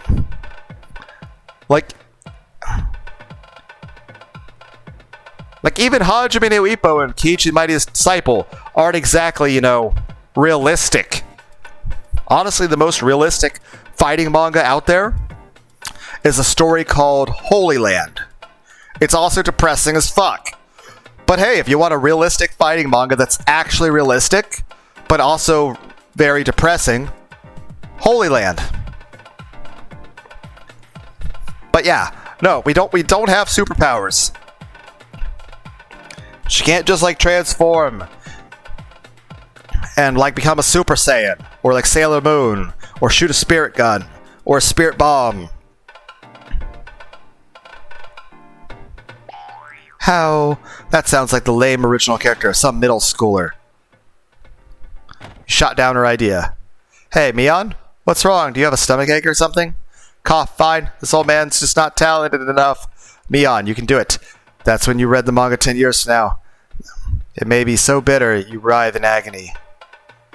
You can do it now, but... Ow. I don't know exactly what Mion is trying to say. But anyway, the main character is a weak little girl, and she doesn't have any special weapons. If anything, she's good at acting innocent. Although, also she's mean, and she abuses me with spicy food. That sounds good. I'll try that starting tonight. Ow. I see, so she's just a regular girl, huh? But a story where a character like that beats such a conspiracy is going to be difficult. No way, it's impossible. She couldn't win without at least gathering a variety of weapons and skills to operate a radio and a helicopter. Either that or a professional survivalist who underwent special forces trainings with the Soviets. Are you talking about yourself, Mion? And Shion? That or someone capable of causing confusion in their ranks with just a truck and a few weapons once they're in the... is that Rambo? Was the other one Sylvester Stallone? I have a feeling that Mion and Satoko were the main characters' friends. That solved the problem right there. Huh? This old man. Hehehe, sure. If he was a character, it'd change the whole story. My fighting techniques and leadership skills are unparalleled. Plus, the story took place here in this village. My familiarity with this area is top-notch, too. Besides, anyone who makes an enemy of Satoko is as good as dead. Ain't I right? I don't know what kind of secret unit this bad person has, but they are nothing compared to my traps. If the main character and I barricaded ourselves in the hills, no enemy could lay his finger on her. Yeah, if she holes with Satoko in the hills behind us, then her assailants need are either bombardment capable of crossing the whole thing, or a Hanoi-class heavy bomber at least. Even if they led that before entering the mountain, they'd still take on severe casualties. Furthermore, I'd be commanding the operations. Well, her assailants better be prepared for casualties on par with the Iwo Jima landing. Heh, Satoko? Right? Oh, they better bring a nuclear warhead if they want to fight me in the hills. True, Satoko would be amazing in the hills, but are you sure you can defeat the bad person's helpers? They are professionals, you know. Surprise attacks and traps are effective against anyone. The Vietnam War is a good example. The U.S. Army, the most powerful military in the world, couldn't stand up against the jungle. A multitude of traps set by someone who knows the area well will go a very long way. Are you saying Satoko's traps would work on them too? Of course. Not only that, they'd be very effective. The purpose of traps isn't just to ensnare their victim. They also make people extremely afraid. They are professionals, so they'll be extra careful. Therefore, their commander will become indecisive. He will have to decide whether to go in the hills or not. That means we can gain more time. Heh. So they will need at least a bombardment to capture us. But this isn't a war, so they probably won't go that far. I definitely don't think that's possible. Anyway, Mion is a professional when it comes to deciding on tactics, and she's saying that Satoko's traps will be more than effective, even against the mountain dogs. That's very reassuring. The flip side of traps is that they can only be used to defend. It takes a long time to set them up. Also, traps don't discriminate. Satoko's hills meet all the requirements, though. So that's true. Nobody goes into the hills, and Satoko's traps are already everywhere. The main character can barricade herself in by just going there. If I'm going to be true, it won't be just a simple barricade. I'm going to use it as a diversion to draw the enemy's main forces and launch a surprise attack. Drawing the enemy in deep and attacking from behind when their defenses are light is the rudimentary tactic for an ambush and counterattack. Repelling them at the beachhead is the height of hard-headedness. How Mi-chan and Satoko-chan are so cool. But, KHQ and I are left out. Then all of us will be the main characters. We'll all fight them off together. There you go. That's better. Now that we're all in on it, it's like the club members versus an evil organization, huh? I don't know what kind of bad person this is, but I feel sorry for her and her friends. Though I don't know how powerful they are. Fighting face to face is one thing, but if we use our knowledge of the terrain, they have no chance of winning. If they want to defeat us here in Hinamizawa, they'll need to bring an overlord-class army to bear. Though, we'll fight off even that. Mion laughed and everyone nodded along. Amazing. I'm starting to think that if we try our best, we can defeat even the mountain dogs. If we fight directly, we'll be taken down immediately, even if we use a surprise attack. I mean, they do have snipers. But if we set traps, and if we have enough of them, who knows? See, Rika? Your friends are very reliable. You're right. I don't know why I never told them anything until now. Even if it's something you can't do alone, you can do it with your friends. Even if only a miracle can happen, if we all try our hardest, it can be done easily. That's what a miracle is. My heart is pounding. What is this emotion? I feel like nothing is impossible to work together with them. Hanyu told me that in a different world they defeated the worst scenario of all, the one where Teppei comes home. I don't remember, but something tells me deep inside that the exact same kind of miracle is about to happen in this world too. Me, and everyone else too. We want a lot more ideas. How can we defeat this conspiracy? Please tell me a lot more.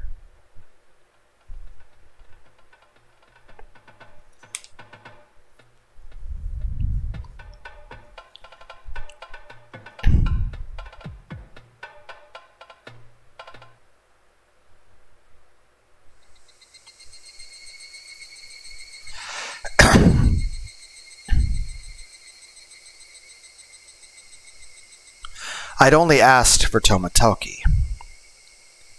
But Eri had come with him.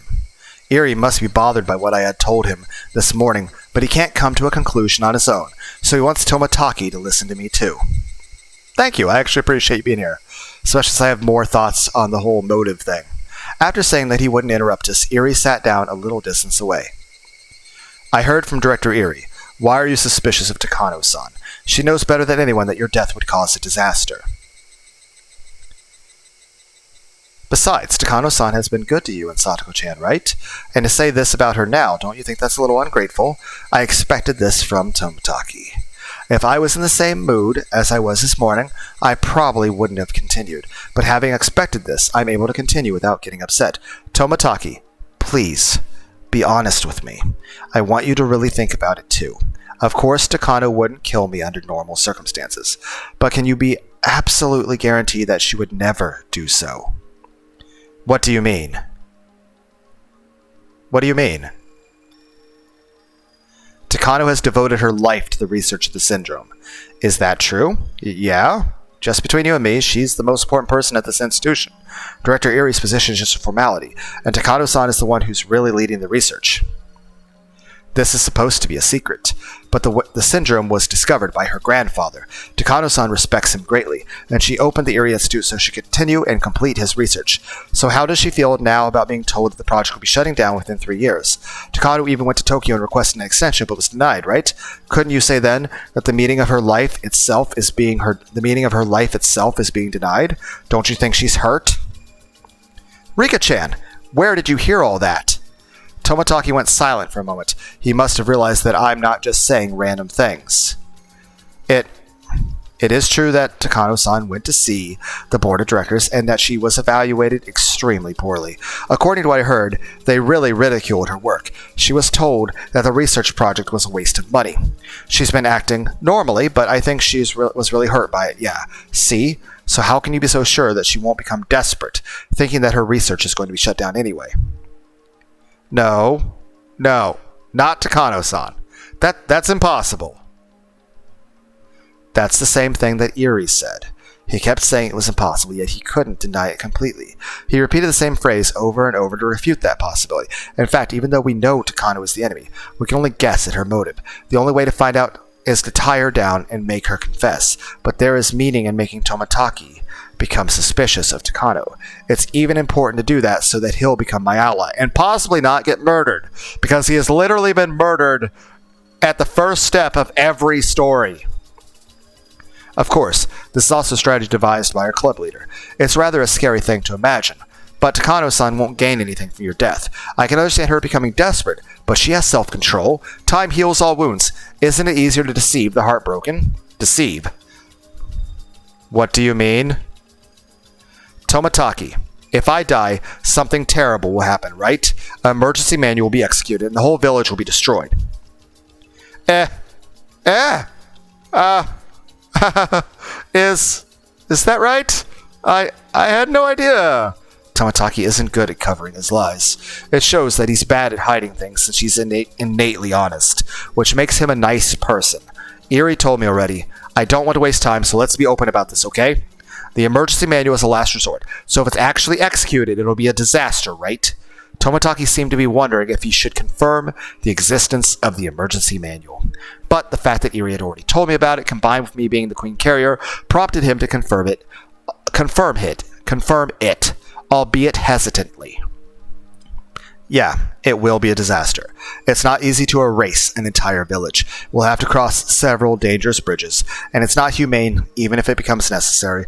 It truly will be a disaster. I'll be straight with you. Someone will benefit from that situation. No way! There can't be! There won't be any gains. It'll develop into a hunt for blame, and in the worst case, the problem might expand past Tokyo and into the government, in which case, there's someone who will benefit from that commotion, isn't there? If the emergency manual is executed, there will be someone forced to sign off on it, and afterward, they'll start an investigation into the people who allowed the situation to get to that point.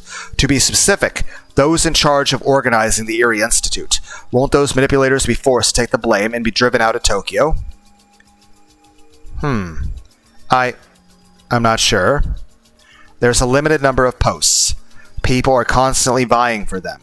So would it be that strange if there was someone hoping to steal a seat by lighting a fuse on this dangerous bomb we call the emergency manual? They could remain hidden in a safe place and smugly fill the empty seat after everything's blown up. All this is what Mion suggested. She didn't know a thing about Tokyo, yet she struck its core so hard even Tomataki was shaken. Mion is the greatest commander and strategist our club could ever have. Tomataki folded his arms. He's starting to lose his cool. I think he realizes that what I'm saying isn't mere nonsense. It's true that a big shot in Tokyo just passed away. He left a power vacuum and there's a political struggle going on over it. Even the Eri Institute's client, the Alphabet Project, had its board of directors purged and reformed. So there's been talk of immediately shutting down the research in order to make an example of the Eri Institute, since it was supported by the old faction. So if I die and the emergency manual is executed, the Eri Institute and the board of directors behind it, as well as the faction that supports them, will be held responsible. Normally the Hidamizawa syndrome and other dangerous bombs associated with it are safe, because only Tokyo knows about them. But when there's an enemy within Tokyo itself, Hinamizawa becomes a bomb that's all too easy to detonate. Is that something you made up, Rika-chan? Is it a fabrication? Or is it the truth? I don't know.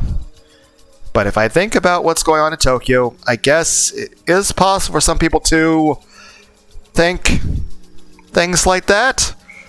Tomataki, you are a good person. You're a very good person who believes in his close friend. So I know if I say these things to that Tomataki, you'll never accept them. But I have to bring this up with First Lieutenant Tomataki, auditor for the Eri Institute. You aren't saying... Are you saying that it's Takano-san? Yes. Her request was denied, as was her own life. Not only that, she was denounced by the board of directors, so she's very hurt. You should know that, since you are always with her, Tomataki. Is there any chance that someone seeking to use that heartbroken Takano approached her and instigated her into action? People who are hurt often open up their hearts to whoever claims to understand them. Someone like that might have approached Takano to start something that would lead to chaos in Tokyo. Tomataki insisted that Takano-san would never do that. He repeated it a few more times, but then he fell silent again. Tomataki is an adult. He must have experienced some heartbreaking events himself. That's why he can understand that Takano is very hurt, and that it's possible that someone is using her.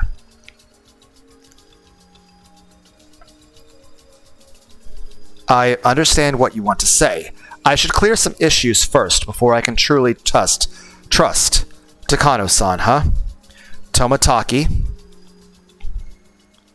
I'll get in touch with both Okanogi from the Mountain Dogs and the Tokyo office to see if there have been suspicious reports regarding Takano-san lately.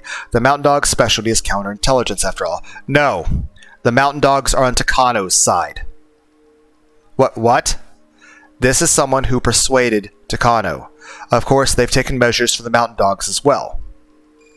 That isn't impossible. The Mountain Dogs are a special counterintelligence unit. Even if there was a collaborator at the Erie Institute, it would be very difficult so long as they were attending to their duties. But if the Mountain Dogs themselves were... Can that be done? Can that be? But, Tomataki, please look into both Takano and the Mountain Dogs. Erie is on my side, but he doesn't know too much about Tokyo. That's true. I'm just a researcher. Also, don't kill yourself. I need you and your help. And you don't get murdered. You kill yourself every time, and you get murdered every... Well, technically you get injected with drugs and you claw your own throat. But that's still murder. And technically you were framed for embezzlement in a situation during a mass execution. So technically, that's quite a bit of coercion. So technically your death, I would also count as a murder and not a suicide. No matter what, they would have killed you anyway. And same. Because even if you had worked alongside Takano with no issues, they would have just blown your brain out with her Takano.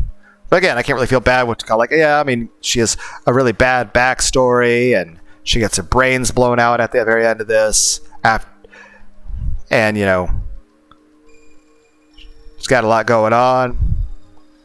But at the same time, I can't, you do blow all my friends' brains out and disembowel me and kill 2,000 people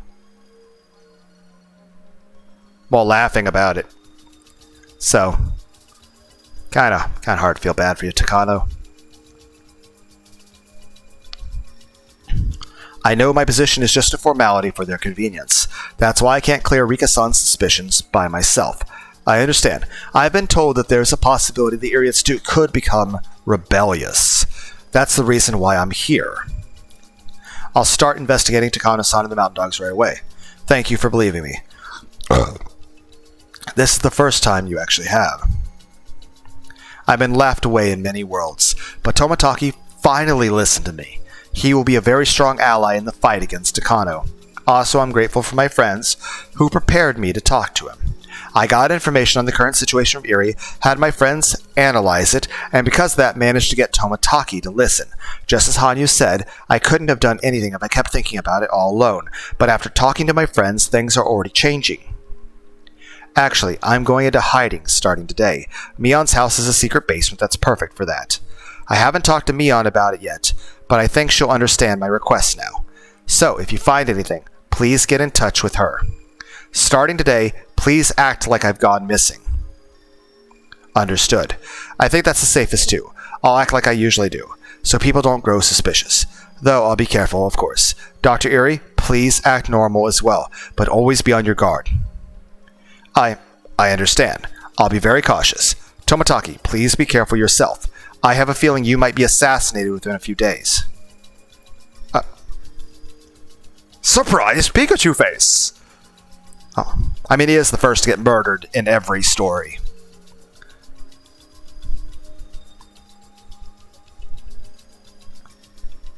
This is the part that he has never taken seriously. Please, hear what I'm saying. Basically, 1, someone's going to kill you, and 2, I've given you reason to be suspicious of the Mountain Dogs and Takano, which are specifically the ones who do murder you in every timeline.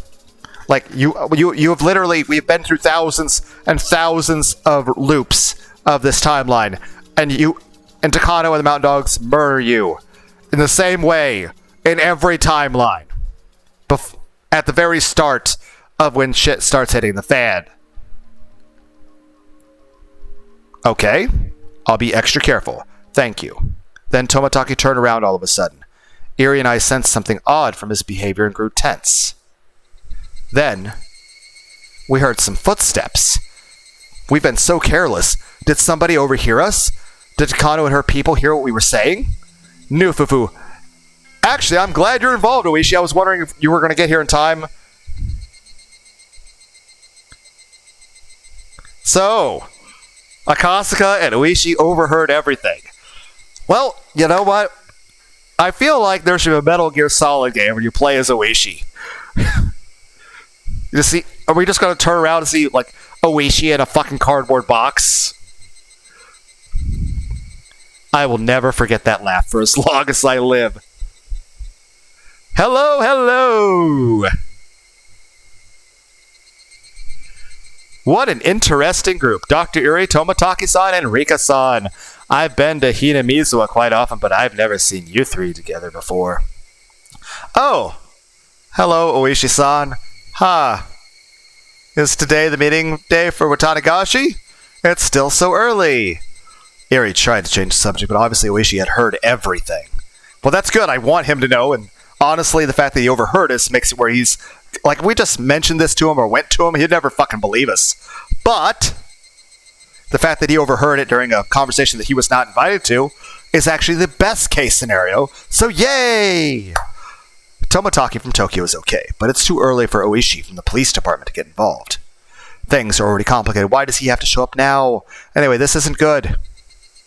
Well, when I went to your house, Hojo-san told me you were here, and I happened to run into your secret meeting. Sorry to bother you, though. Nufufu. The air froze, leaving only silence. The way Oishi is speaking makes it obvious that he's trying to sniff things out. I bet he only heard a part of our conversation, so he can't grasp exactly what we were talking about. That's why he's trying to make us confess the whole thing. Come now, don't look at me like that. I'm getting embarrassed. Well, I brought someone with me today. Someone Rika-san would love to see again. Nufufu, I wonder if you remember Rika-san, because if you don't, he might even start crying. Nufufu? What? Who? I can only think of one person. But did he ever come here in June 1983? But who else would come visit me? Come on in. Rika then runs up and hugs Akasaka. Oishi encourages a virile young man to enter. He looked a lot more mature than the last time I saw him. Akasaka? Thank you for remembering me, Rika-chan. You won't tell me to go back to Tokyo this time, will you? Akasaka! Akasaka! I remember how you helped me. Or rather, maybe I forgot at some point. But if I forgot about it completely, I would regret it. So I recalled. You told me to call Yuki, and because I did, she avoided getting in an accident. You saved her life, and I'm here now out of gratitude. I feel like I've forgotten about it for a very long time, but now I finally remember. Sorry to make you wait for so long. That's right. You made me wait forever. And now you show up in this final world? You waited until the very last minute. How dare you? Akasaka! Akasaka! And she's like hugging him, but also like lightly like doing that little punch thing that you see in anime where they're not like punching hard. They're punching with the flat part of your hand by where your pinky is. And just like moving their hand forward, like almost like hitting a hammer, but it's not hard. It's like, you guys know what I mean. It's an adorable, not violent thing. I'm your ally no matter what. I'll believe everything you tell me, and I will defeat whoever's trying to kill you. Akasaka remembered some strange things as he talked to me. He remembered the sad world where he lost his wife working on the kidnapping case in Hinamizawa. He forgot about me because of the despair, and only remembered her afterwards. He regretted not being able to do anything for me. That memory from a different world brought Akasaka here. Akasaka calls himself my ally. That means a lot to me since I never thought I'd have any allies at all. I could only bury my face in Akasaka's chest and cry. I haven't seen anything. I don't know anything about you having such a young wife here in Hinamizawa when your wife's back in Tokyo. Nope, don't know a thing. Oishi-san, no. This isn't what you think. Akasaka. Ooh. I complained that I couldn't defeat Takano alone. Hanyu admonished me. She told me that if we put our strength together, and all believed in the same thing, we could make a miracle happen. I didn't believe her. But after I talked to Eri, my friends, and Tomotaki, things were getting better and better. And now Akasaka is here too. Was Akasaka supposed to be coming back? Or is this a miracle? Miracles do occur. This man never helped me even once before, yet he might be my most dependable ally. Now he's back, and he's even telling me he's my ally no matter what. See? Why are you back in ghost form?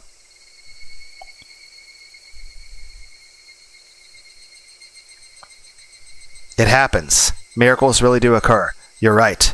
We can make them happen. If we keep putting our strength together, do you think even more miracles happen? Then, do you think we can make a miracle happen and defeat the curse of 1983? Yes, because we can smash through the June of 1983 only by putting everyone's strength together. Then we make it to the bite of 87.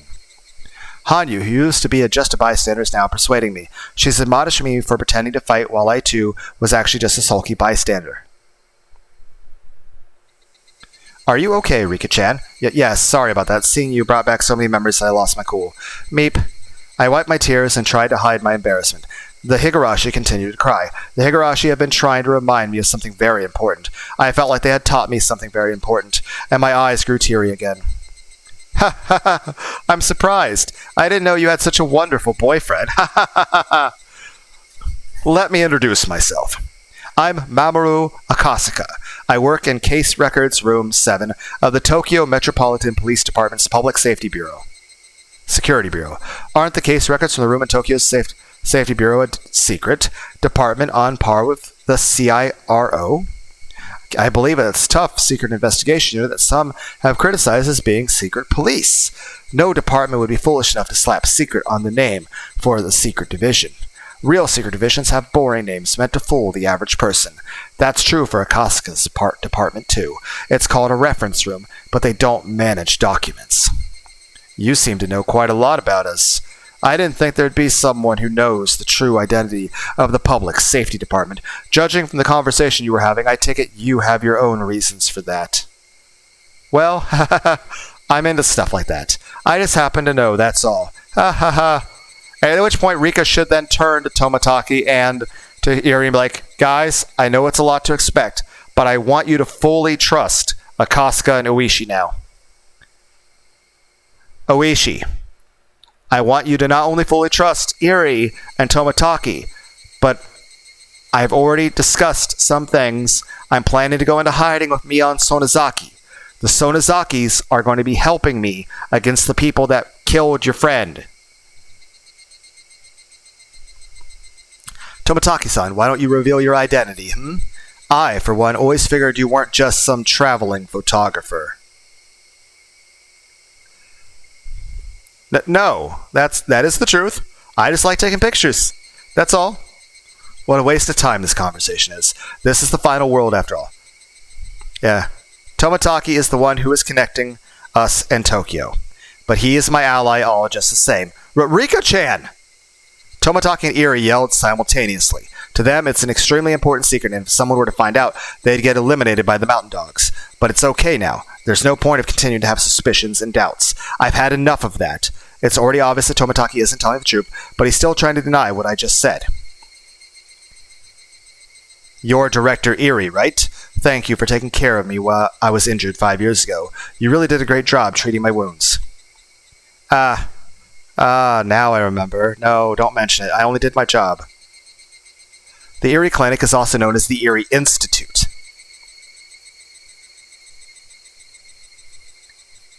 Right. Well, I mean... Nufufu, come now, Dr. Iri, it's no use. We already heard it all earlier. You were saying that the Iri Institute's client is the Alphabet Project, right? I don't need to hear it from you already. I already know everything. Up until just recently, Room 7 was investigating the men behind it and their means of funding vast sums of money. The Alphabet Project was one of their tunnels. Akasaka is holding the top secret document he got his hands on a few days ago. This document records how certain people were given public funds from ministries and governments' offices for assisting with various projects. These masterminds claimed that they were attempting to revitalize Japan by using secret money and secret methods, but that was all a lie even amongst themselves. The masterminds of these projects were making an enormous profit off of them. If that became public knowledge, Japan would be shaken to the core and the government would be overthrown. That was what they were told, and that was the reason why the investigation was discontinued. First of all, I want to tell you one thing. The investigation by Room 7 has been shut down and we are no longer working on the case. So I'm simply telling you what I found out in the course of the investigation. I'm on vacation here in Hinamizawa right now. I just want you to know that. Ellipses. Tomataki is still trying to hide his identity. But Iri isn't. He must have made up his mind since Akasaka already knows about the Alphabet Project. We already know that they've been using tunnels to move vast sums of money to a research institute in Shishibone known as the Erie Institute. Also, the Erie Institute has a different name here in parentheses, the Erie Clinic. It also lists that the head of the Erie Institute is a lieutenant colonel from the SDF, Kyosuke Erie. A lieutenant colonel to Dr. Erie. You're in the SDF?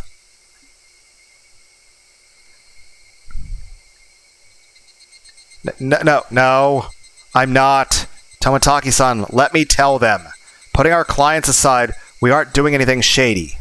Let's not hide anything. It'll only make Oishi-san more suspicious. Erie is right. Oishi will help us. I'm starting to feel like even Oishi could be our ally. Then that would be incredible. I mean, he was our ally in the previous world until a sniper blew his brains out. I mean, technically they shot out one of his lungs first. So he would have died eventually, but I mean, they then double tapped him with a sniper rifle.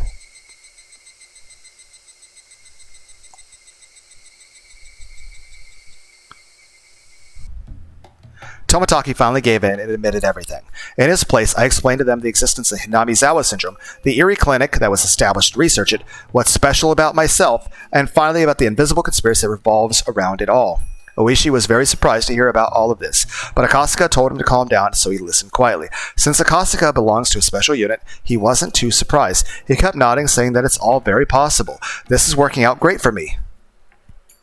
Just as you say, Rika-chan, there's a good chance there are some people who are planning something like that. Oishi-san, what they are saying is well within the realm of the possible. Ha! This feels like the plot of a novel.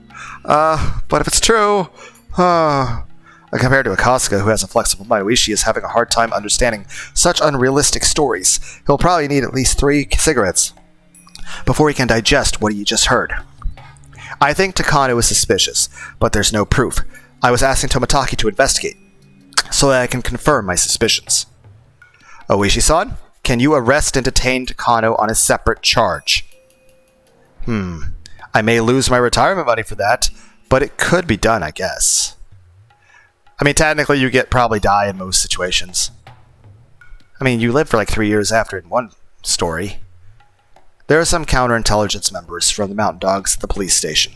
Even if you try Oishi-san, there will be pressure within the department. I'll conduct an investigation on Takano-san. So if possible, can you leave it to me? I don't want anyone to get suspicious. You're right. By the way, guys, I also think Takano and the Mountain Dogs will eventually kill Tomotaki first before me. So can you guys keep an extra eye out for Tomotaki? If Takano's investigation can only be done by Tomotaki-san's institution, then the police shouldn't bother him. Besides, I have a feeling that this thing is a lot bigger than we think. Oishi-san, I don't mean to sound rude, but maybe you should stay out of this. Akasaka-san, what do you mean by that? Just like you told me earlier, you're retiring this year, right? You've worked hard for many years. You're about to collect your pension. Money is important. You'll need it to pay off your house, and you'll need money for life after retirement. But this hill's too dangerous to climb. My instincts are telling me that at the end of it, this case will be classified as if it didn't take place at all. In other words, unless I'm prepared to lose everything, I better pull myself out of this, right? That's what you're telling me, isn't it? Yes, I know I'm not in a position to tell you that, but I've been involved in cases that are much different from regular police work. So what I'm saying now comes from experience.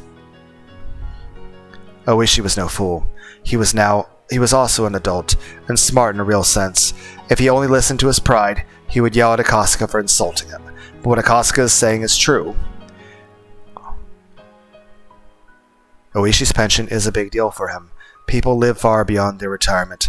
They still have 10 or even 20 years left after that. Plus, I mean, the previous timeline, you did get a sniper shot. Or 2. Or 3. Their pension, also your friend. Their pension is the basis for that second life. A pension isn't ordinary money. It's very, very valuable. People receive their pension for working hard on rainy days, and even during the moments when their bosses give them a hard time. Even Oishi has mumbled on occasion that he's going to quit and look for a new job, yet he endured and quietly did the unreasonable work asked of him. He's endured far more work than his salary merited. He's worked like that for a very long time, and now he's finally about to retire. He's finally about to collect his long-awaited pension. It's not about the amount of money itself. It's about having a value placed in what you've done with your life. So if one were to cause a scandal, the punishment for that would be placed on his pension. One such deplorable event can erase Oishi's entire life as a policeman. That's not something that can be treated lightly. Akasaka is still young. Even if he loses his job, he will be able to find a new one. But Oishi is too old. The repayment of his mortgage was planned around his pension. Oishi's a grown-up's grown-up, and that's why he can't do anything reckless. Akasaka knows that, and that's why he said that Oishi should back down. Oishi understands it too, so Akasaka had to ask him that tough question in order to find out how strong Oishi's commitment was. I've been awfully slow paying back my loan, all because I wanted to hold on to some spending money, even though I would have saved on interest if I just paid a bit more earlier on. But I just wanted to gamble and drink. If I'd lived my life so I didn't have to depend on my pension in my old age, I could just jump right onto this case. Oishi's fists were trembling. That's how he sheds his tears. But, I'm an officer until the moment I retire. No, even that doesn't matter. I promised in front of his grave. I promised that old man that I'd find out who killed him. I promised to stay a police officer until I arrest his murderer. In other words, me being a police officer isn't the issue here. What matters is that I keep my officer's spirit until I find that murderer, even if I'm fired. But am I afraid to be fired? Am I afraid to lose my pension? Yes, I am. It'll ruin my plans for my future. I need a lot of money for them. My dream is to live a leisurely life in Hokkaido, work on a vegetable garden, have fun in Susukino, and take up ballroom dancing lessons. Yeah, we did see a little bit of that in the Himatsubushi, how do you say it? But why am I afraid? Is my officer's spirit so weak as all that? I've dreamt of uncovering the truth behind the series of mysterious deaths in Hinamizawa. And the door to that truth I've sought for so long is right here in front of me. Damn it! God damn it! Why can't I just throw away my badge? Why can't I stop caring about what the police think? Damn it, God damn it! Nobody could say anything in response to Oishi. He's at a crossroads. The crossroads of a person who has worked so hard and so humbly for so long. How could the young people who know nothing about it, what he's had to go through, say anything at all? You are a friend of the departed construction site manager, right?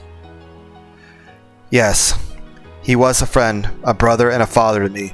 Although it's only a formality, I am the director of the Erie Institute. If the conspiracy that surrounds Rika-chan is exposed, I will be the one who takes the blame. Isn't that right, Tomataki-san? His position exists for exactly that purpose. To the Erie Institute as a whole, there is simply no cover. It is simply to cover for Takado's research. Tomataki, of course, knows about that, and Erie has started to realize it, that you're just a fall guy. Even if Erie hadn't done anything wrong, he would have to take the blame as the person in charge of the Institute, and probably be blamed for all the other crimes of the higher-ups like embezzlement that he had nothing to do with, and then probably kill himself. That was how every organization purged itself, by forcing someone to take the blame and reshuffling members. That's why leaders get more money. When it's all over, I will tell you everything about the series of mysterious deaths.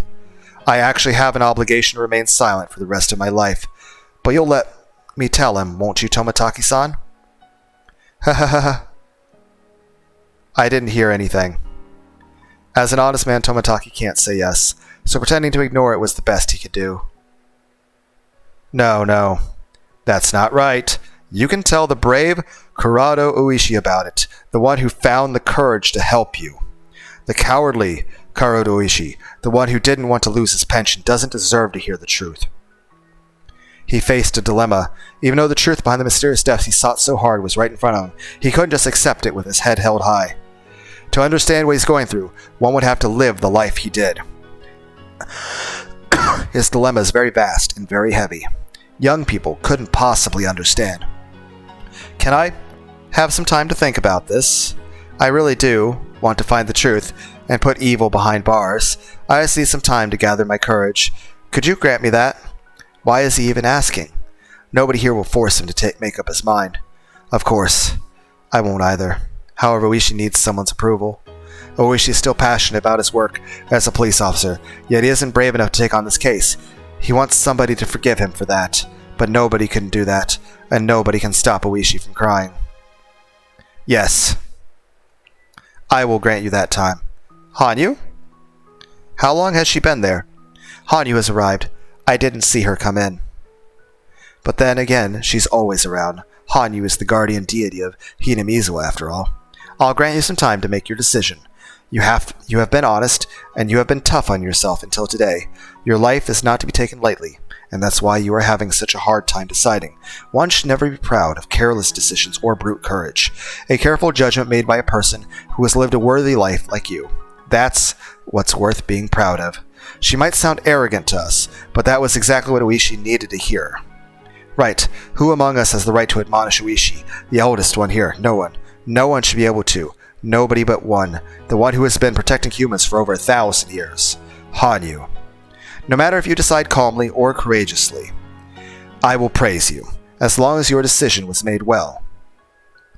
I've never met you before, but thank you. That makes me feel better. Thank you for giving a coward like me the time of day. If it was me, I would have asked Oishi to be my ally and asked him for help, but that wouldn't have reached his heart. Wanting help is my selfish request. I don't know anything about the life he lived, and that's why my words wouldn't reach him. But Hanyu's words did.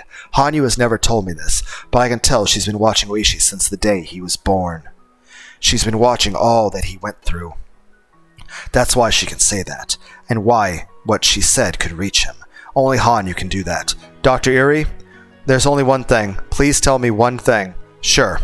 Ask me anything.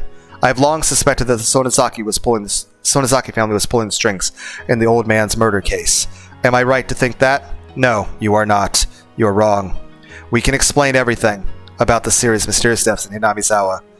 I see. Oishi pretended to scratch his head. For so long, he pursued the case with that belief, yet someone deeply involved was telling him he'd missed the mark, so he must be feeling at least some frustration. What Eri said wouldn't be enough, so I have to continue. Oishi? None of the curses of Oyoshiro-sama were done in secret by the villagers. The Sonozaki family, the three families, the other villagers, none of them are involved. There were only misunderstandings, misinterpretations, coincidences, tragedies, and comedies. The real identity of the curse of Oyoshiro-sama is simply a series of misinterpretations. It only looks like the villagers are acting in secret.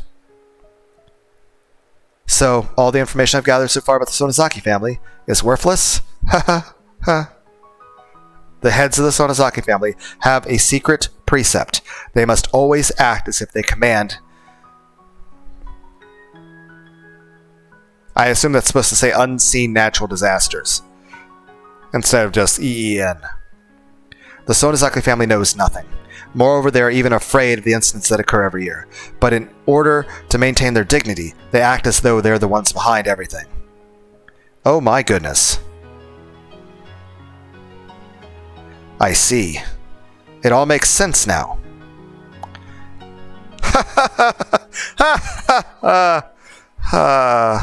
If that's true, then that Oreo woman, damn it, she sure said some things to mislead me. Ha ha ha ha ha ha ha. You're telling me the truth, aren't you? Yes, I am.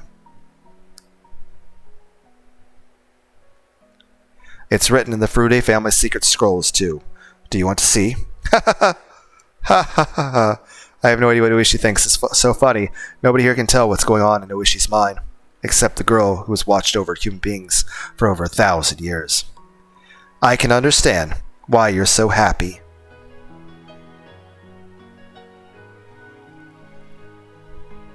What? What do you mean? The thought that you don't have to hate anyone anymore is a very, very welcome concept. Oh no. The Sonozaki family still is a vile organization with its claws all over Shishibone City. That doesn't change. I've been stabbed by one of them before, you know. They may not be responsible for the mysterious deaths, but they are still my enemies. That's all still true. But I just feel happy. Nyahaha. None of us can tell if what Hanyu is saying is right. Oishi believed the Sonozaki family was behind it all. Now that he's learned that they're not, I'm sure he feels like everything he stands for has been made meaningless. But if Hanyu says that that's not the case, to hate someone must be such a painful thing. I can't explain Oishi's laughter. All I can do is speculate.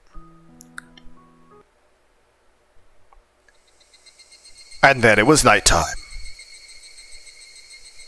Oishi left with a cigarette in his mouth, saying that he wanted to cool off a little. We won't get anywhere until we know if Takano-san's guilty or not, so we won't be able to act until after we hear the report from Toмотaki-san. I don't know why Rika-chan is so suspicious of Takano. Personally, I feel bad for her, but what she said makes sense too. Rika-chan is an important person, and we can't let anyone suspicious get near her. Toмотaki is making it sound like he's going to prove Takano's innocence. I guess I can't blame him since he's in love with her. To be honest, I'm also hoping that Takano isn't guilty. Takano understands me, and she was one of my allies. I had a friendship with her, and I've trusted her for over 100 years. And I'll say this. If Takano is guilty, then, well, we have no reason to be sympathetic to her about blaming her. And if she isn't guilty, then she'll understand. But at the same time, it's not something to take lightly. But the main thing is this.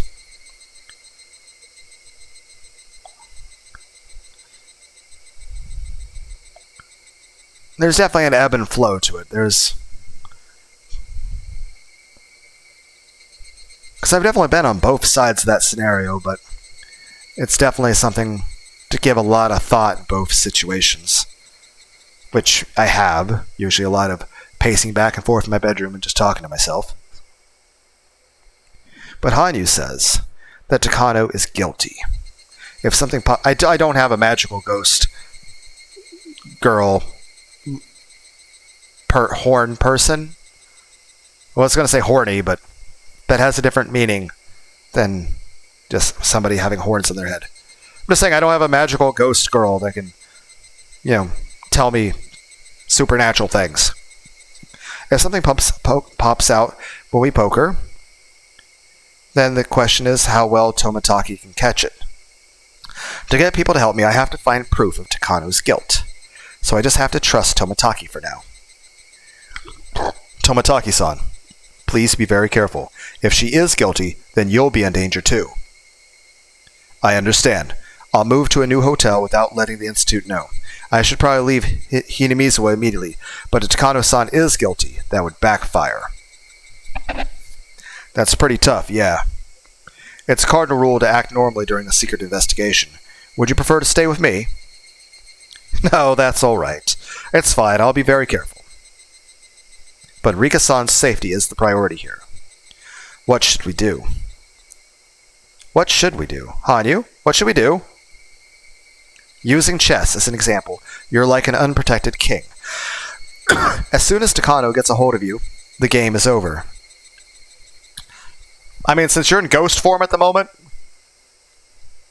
Also, is no one noticing you, popping in and out of existence? Because, from them, you're just going invisible? Or are you staying noticeable to everyone while in ghost form? And even then, are you changing outfits?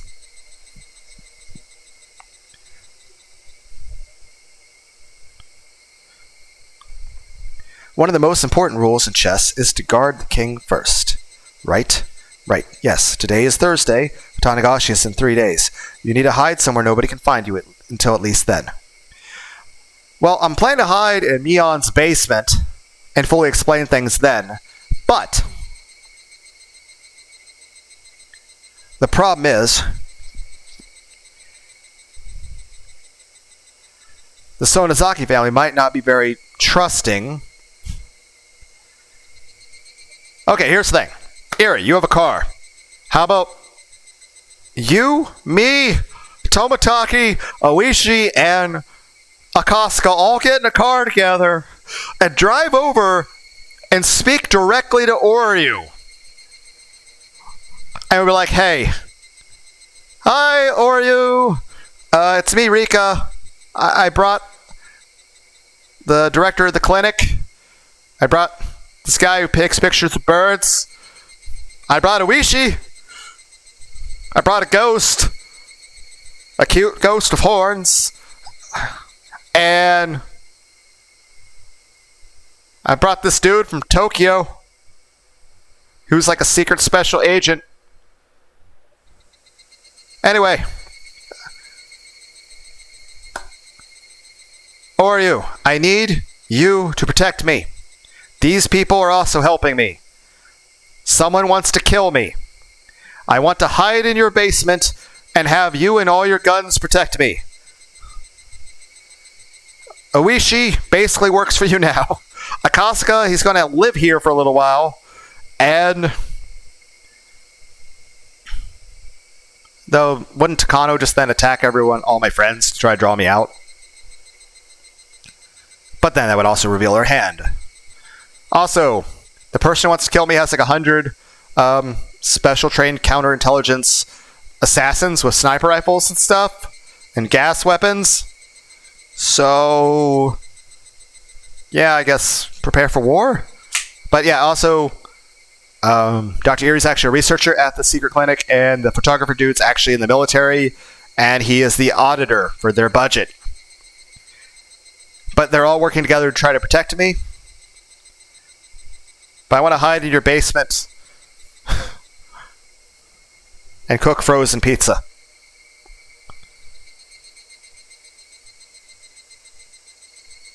Any idea where? I think you should ask Mion. That's true. The Sonozaki family's underground storehouse would be an ideal place to hide. Satoko should go with you too. If I leave Satoko behind, they'll question her about my whereabouts. She may be in danger too. That means I'll have to tell the truth to at least Satoko and Mion. That's the comic plot we discussed wasn't fiction. That the comic plot we discussed wasn't just fiction. Still, I always seem to underestimate their reliability. It really is beyond my imagination. Well, I'd say this. From their perspective, like, if you just go there with Satoko and Oryu's like, what's the Hojo doing here? I'm like, someone wants to kill me.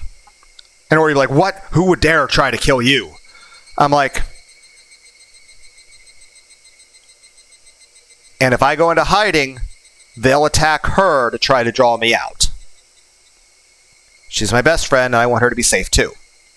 Granted, they may also try to go after Mion, Shion, Keiichi, or Rena. I'm wanting to hide here.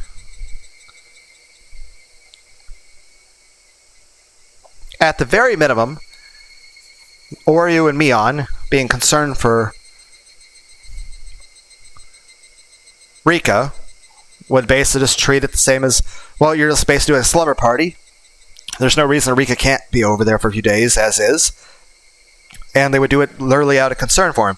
I mean, even if they believe that there's 0% chance that anyone actually would hurt Rika, obviously this is a call for help. Now, granted, it's literally, not to get murdered, but it's also the fact that, hey, even if this person's 100% mistaken and no one would be trying to kill her, the fact that she thinks that is an issue that there's something going on, which means the best thing you do is have her over there anyway to perhaps help her mental state and to understand a bit what's going on.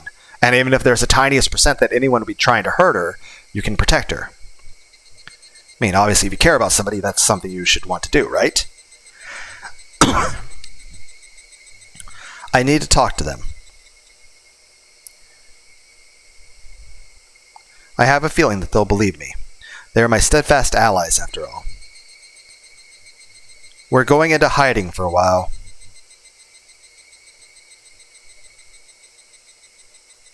There is a perfect place for that at Mion's house.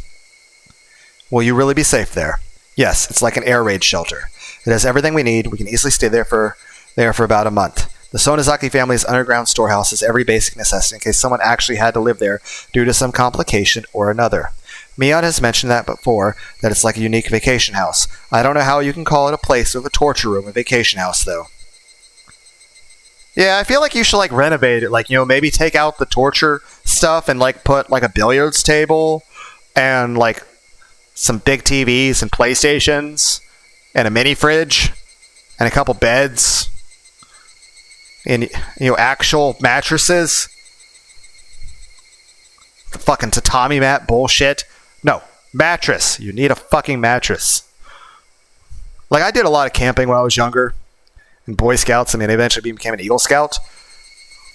I spent so many nights sleeping on the fucking ground. Granted, they had that little quarter-inch or 1.5 centimeter thick little foam thing under you. But it's literally like you have even by fucking tatami mat standards, basically just a fucking thin piece of shit that you had rolled up in a roll, and then you unroll it and you put your sleeping bag on it and have a pillow. So fucking cold and uncomfortable. The ground is hard. Everything fucking sucked about it. I like my soft mattress, and I like living in an era with anime and air conditioning. I don't know how long my investigation to Takano-san will take, but as soon as I find out something, I'll call Mion-chan's house. Is that okay? That works fine. To tell you the truth, the Mountain Dogs have a bug on Rika-chan's home phone for security reasons, so that works better either way. Meep? So somebody has been listening to all my personal conversations? No, it's set up so we can tune in, but that doesn't mean they're listening to every normal conversation. There's like a fucking 100 of them. They probably, and again, it's not like we're always talking on the phone, but they probably have a notification every time. Heck, they probably have like a fucking recording system. It's not like I'm having hour-long conversations every day on the phone, so it just probably automatically records it even if there's no one available. But then again, there's probably someone always available to listen to it live. I mean, it's literally their job. You might say, oh, but they can't do it all the time. That's why there's so fucking many of them. They can do it in shifts. Literally one person can do it a month for like a couple hours, and that's enough between how many people. There's 100 of them. They only do it when they have a security drill. That happens a few times a year. I bet my phone at the clinic is being wiretapped too, huh? Well, yes. That's because of the purpose of the facility, though. Please understand. Excuse me. How do they actually do that? Rika-chan's landline branches off. Do you remember the little shack behind the shrine? The line leads into there, which is where they wiretap it. Usually there's no one there, but once the Mountain Dogs receive orders to guard her, there will be 2 agents recording conversations in there at all times. Of course, they don't usually record anything. Is there a security drill scheduled in the near future? Or maybe orders to guard her? Security drill takes place in January, April, July, and October, so there's no drill this month. Orders to guard her are given only when they anticipate an emergency, but they haven't been given even once since the Institute was established. Who gives those orders? The director does, which is me, but Takano-san is a surrogate director, so she can send out the orders too. If Takano-san really is the person who wants to kill Rika-chan, then she'll use the Mountain Dogs to spy on her. That's very possible. In other words, they wouldn't tell you. If the people start to go in and out of the shack, it means Takano has made her move. So we can take that as proof. The tensions are building up around Rika-chan, right? I don't know if that would prove that Takano-san is behind it, but we can take it as a sign that danger is approaching. Indeed, regardless of whether Takano is guilty or not, that's what it means. So it's like, okay, it doesn't necessarily mean, it just means, hey, there's maybe an increased probability that Takano, basically, we might have seen this event occur, like people moving in and out like that. It tells us, 1, a 100% chance that shit is hitting the fan, and 2, a increased probability that it could be Takano. But at least 100% guarantee that something bad is happening. That's a great idea. But there is one problem, Rika. If there are no lights on in the house at night, it'll be obvious to everyone that there's nobody home. Takano doesn't even have to wiretap your phone. As soon as she sees the house, she'll realize you're skipping school and ran away. You're right. And that puts Tomataki, who's investigating Takano, in a tight spot. We'll have to think of something to counteract that. So we're dealing with having to observe the wiretapping shack, like Akasaka was saying earlier. Then there's the problem of having to keep the lights on at your house. It's also a fact that it's better for Akasaka to stay in the village. If I put all 3 together and mix them up, I get... Akasaka's gonna live in there and pretend to be Rika? I have an idea. Oh no. You aren't thinking about letting Akasaka stay at my house, are you? No, absolutely not. My house is such a mess. It smells. It's filthy. I can't let Akasaka stand there. No, no, no. Akasaka's staying over. Ow, ow, ow. I said no. I mean, technically, Hanyu can be like my extra radio. Because technically she can do wireless messages, because she's at least established something here. Like I thought she was stuck in human form. But she is bouncing back and forth between corporeal and ghost. So she can appear and talk to anybody. But she can just like flip back into ghost mode and then just walk somewhere. Granted, she can't teleport, I don't think. But she can at least walk really slowly and phase through walls. So I mean, she can walk from Eon's house. And so I basically have a special cell phone. Hanyu is basically my internet.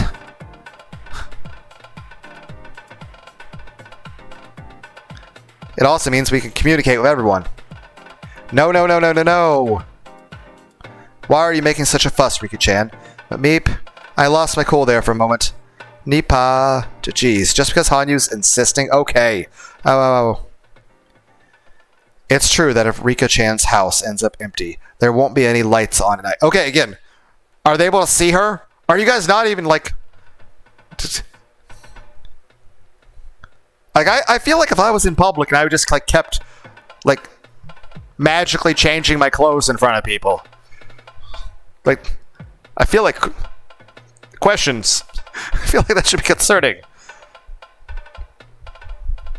Imagine if it was like worked like fucking video games. Like you could still manually change clothes, but you're just in public, like, and now you're suddenly dressed like the sudden anime character. Like, I'll say this: a lot of those outfits look pretty fucking awesome. Like the outfit Fate has in Berserk Gluttony. Looks pretty cool. Be expensive as fuck though. It's true. If the Rika-chan's house ends up empty, there won't be any lights on at night. Okay, but here's the other problem. If they realize that you're in there, wouldn't the guards come in and murder you? And leaving them on would be even more suspicious. Akasaka? Meep, what do you think of staying at my house while I'm gone? I see. That's a great idea. As long as it's okay with you, Rika-chan, let's do that.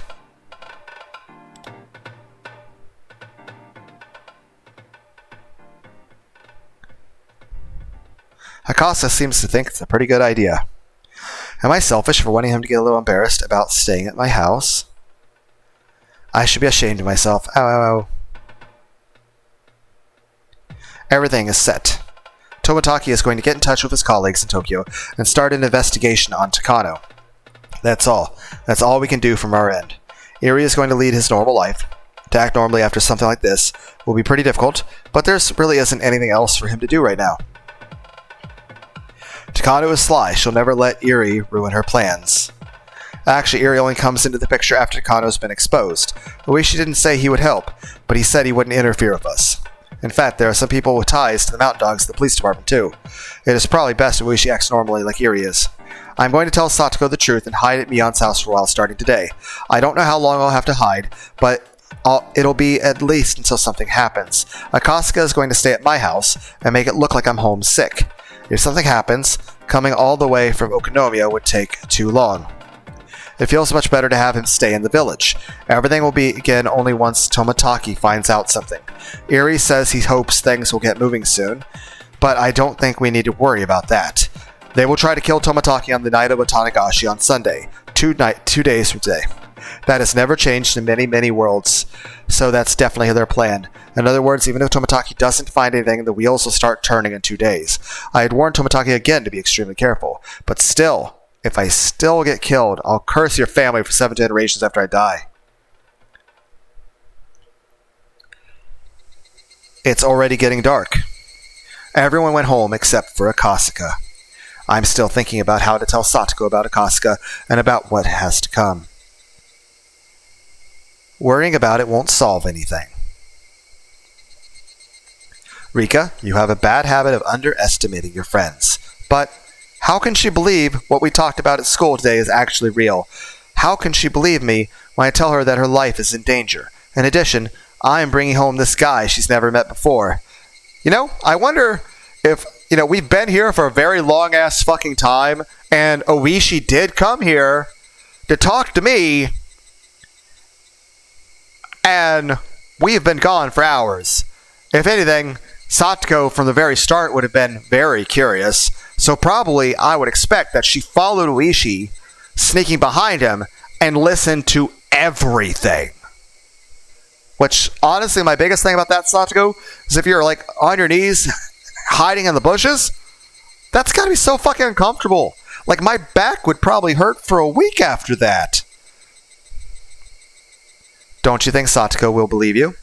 I don't know, but it's possible that she won't. Oh? So Satoko isn't your friend, is she? What? What Hanyu just said startled me. It was kind of a scary thing to hear, even though she said it while wearing her usual warm smile. I know Satoko is one of us. I think she'll believe you and become your ally against Takano. But you're saying you can't trust her? That's like saying Satoko isn't your friend. And if she isn't even your friend, then why waste your time telling her about it? Ow ow? Let's just leave Satoko behind and go to Mion's house by ourselves, just the two of us. But what are you saying? That's nonsense. Satoko is my best friend, and... If you don't think it's worth telling her the truth, then that's it. You just think a best friend is like a stray cat that you can feed every day. I'm actually surprised to learn that you've been letting Satoko live with you when you think of her like that. I didn't say that. Satoko is my best friend. My very best. Yeah, she's even closer to me than you are. But you don't believe she will believe. It's the same as spouting your complaints at a stray cat that you feed every day. You know the cat can't do anything, and knowing that you still complain to her, that's all your relationship is. Poor Satoko. She believes you're her best friend, but you don't feel the same way. Ow. Damn you. I tried to slap Hanyu, but I couldn't touch her. My hand went through her cheek and hit only air. I can't believe she made herself incorporeal again. Hanyu disappeared, saying ow ow in a teasing manner. I'm upset, but I can totally understand what she was getting at. Will your roommate agree? I'll make her agree. Satoko has nothing to do with this conspiracy, but since she lives with me, she's going to end up involved anyway. For Satoko's sake, I have to explain this to her. Should I wait outside? No. I think it'll be better to have you with us so she doesn't think it's a joke. If I can explain it properly, can you help? Sure, I will. I have a question. Akasuka, did you just ride here with Oishi? Because it'd be kind of suspicious there's just random cars sitting around. I went up to the second floor of Akasuka. To be honest, I couldn't even imagine how to start bringing it up, but even Hanyu made fun of me. I can't hesitate. I made up my mind and walked in the room and was surprised. My messy room is all cleaned up. Did Hanyu clean the room? Satoko is packing her pajamas and towels into her duffel bag. It's as if she's going on a camping trip. Satoko? I'm home? Here, I got your luggage ready too. Question marks? We can't just borrow toothbrushes and towels from Mion-san, you know? Besides, we can't let some strange man stay in a messy room either. This is why I always tell you to tidy things up around here. I blinked in surprise. I don't understand why Satoko already knows what's going on. If she saw me, Iri, and Tomataki talking behind the shrine with Oishi and a strange man, she'd be sure to get curious. Satoko must have overheard our conversation. Not only that, she packed our luggage and cleaned our room, which means she already knows Akasuka is going to stay in this house. She must have come home in a hurry to get things done. So, it wasn't just a storyline for some comic, was it?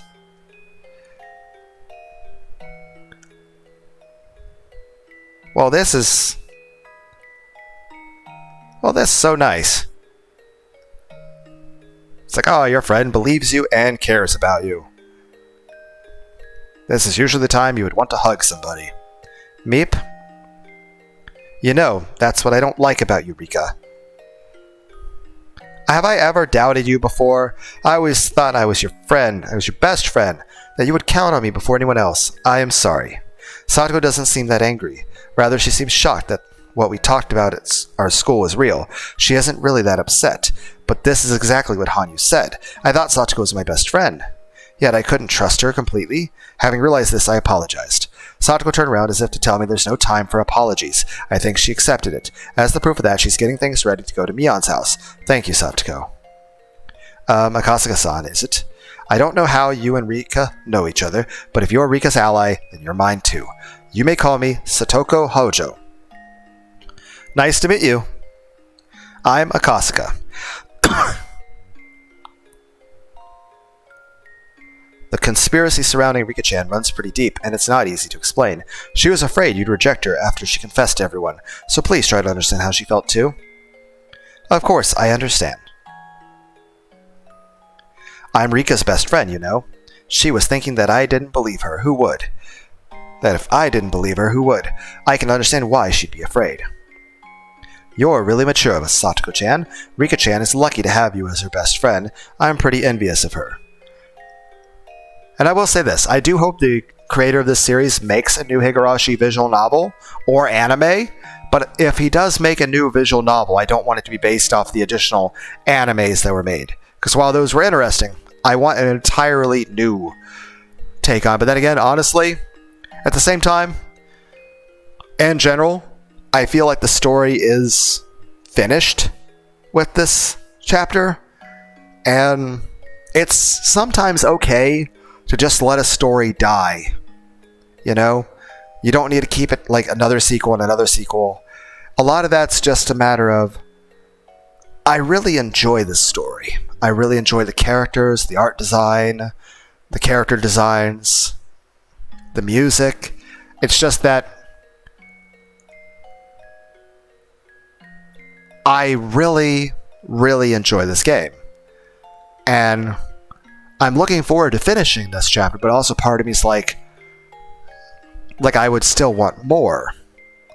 But at the same time, I feel like the story is resolved enough at the end of Matsuribayashi.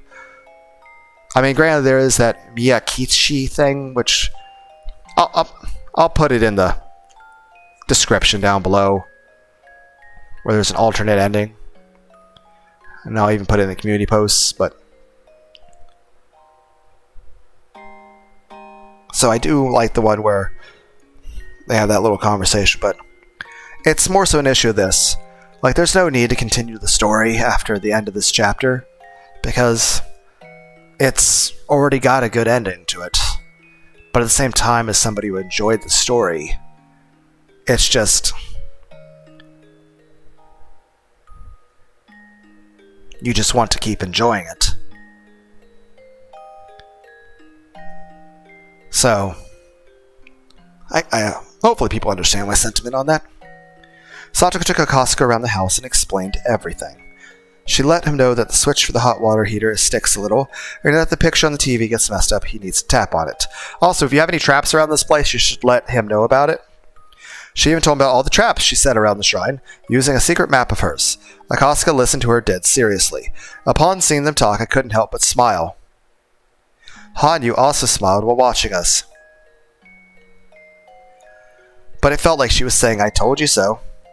I'm going to pretend that I don't notice her. If our contrarian Satoko believed me this easily, then our simple-minded Mion will believe us even more easily. Kiichi doesn't even know how to doubt people, and Rena has sharp instincts, so she'll believe me too. So everyone is going to believe me, huh?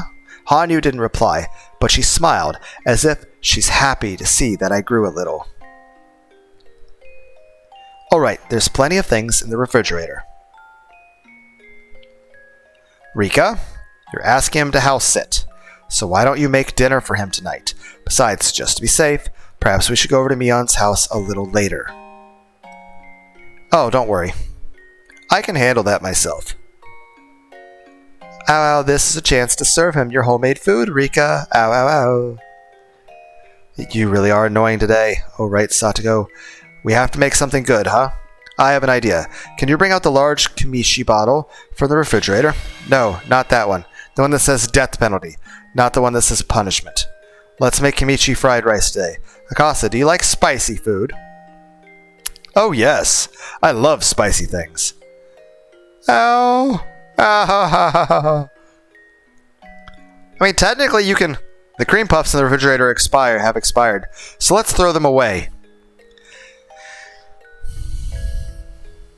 Ah, what a waste. I heard they're from a famous shop over in Gogura. Ah! The owls are awfully loud today. Maybe a stray dog's howling somewhere. Night is falling on the 16th of June. The pieces are lining up on the final game board, one after another. No, the pieces isn't the right word to call them. Night is falling on the 16th of June. We're gaining reliable allies for this final challenge. Our first key Tomataki will be killed in 3 days. Fate is going to change before that point.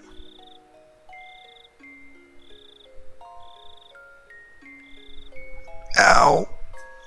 Ah.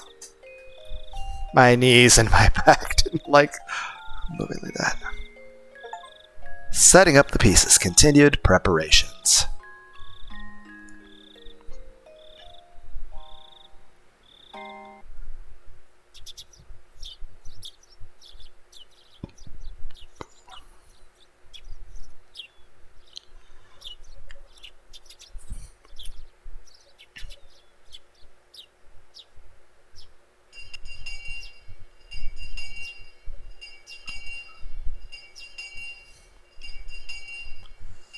Furude-san and Hojo-san are absent today because they both have colds.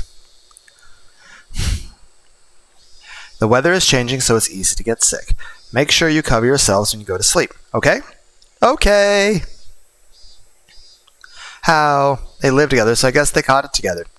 Rika-chan is supposed to perform as a shrine maid on the day of the Watanagashi. I hope she'll be okay, I hope. We're planning to have lots of fun at the festival. Hope they recover by tomorrow somehow. Hey, do you want to see them go on their way home? Maybe we can bring something healthy for them to eat, too. We don't need to. By the way, can you two stop by this old man's house today?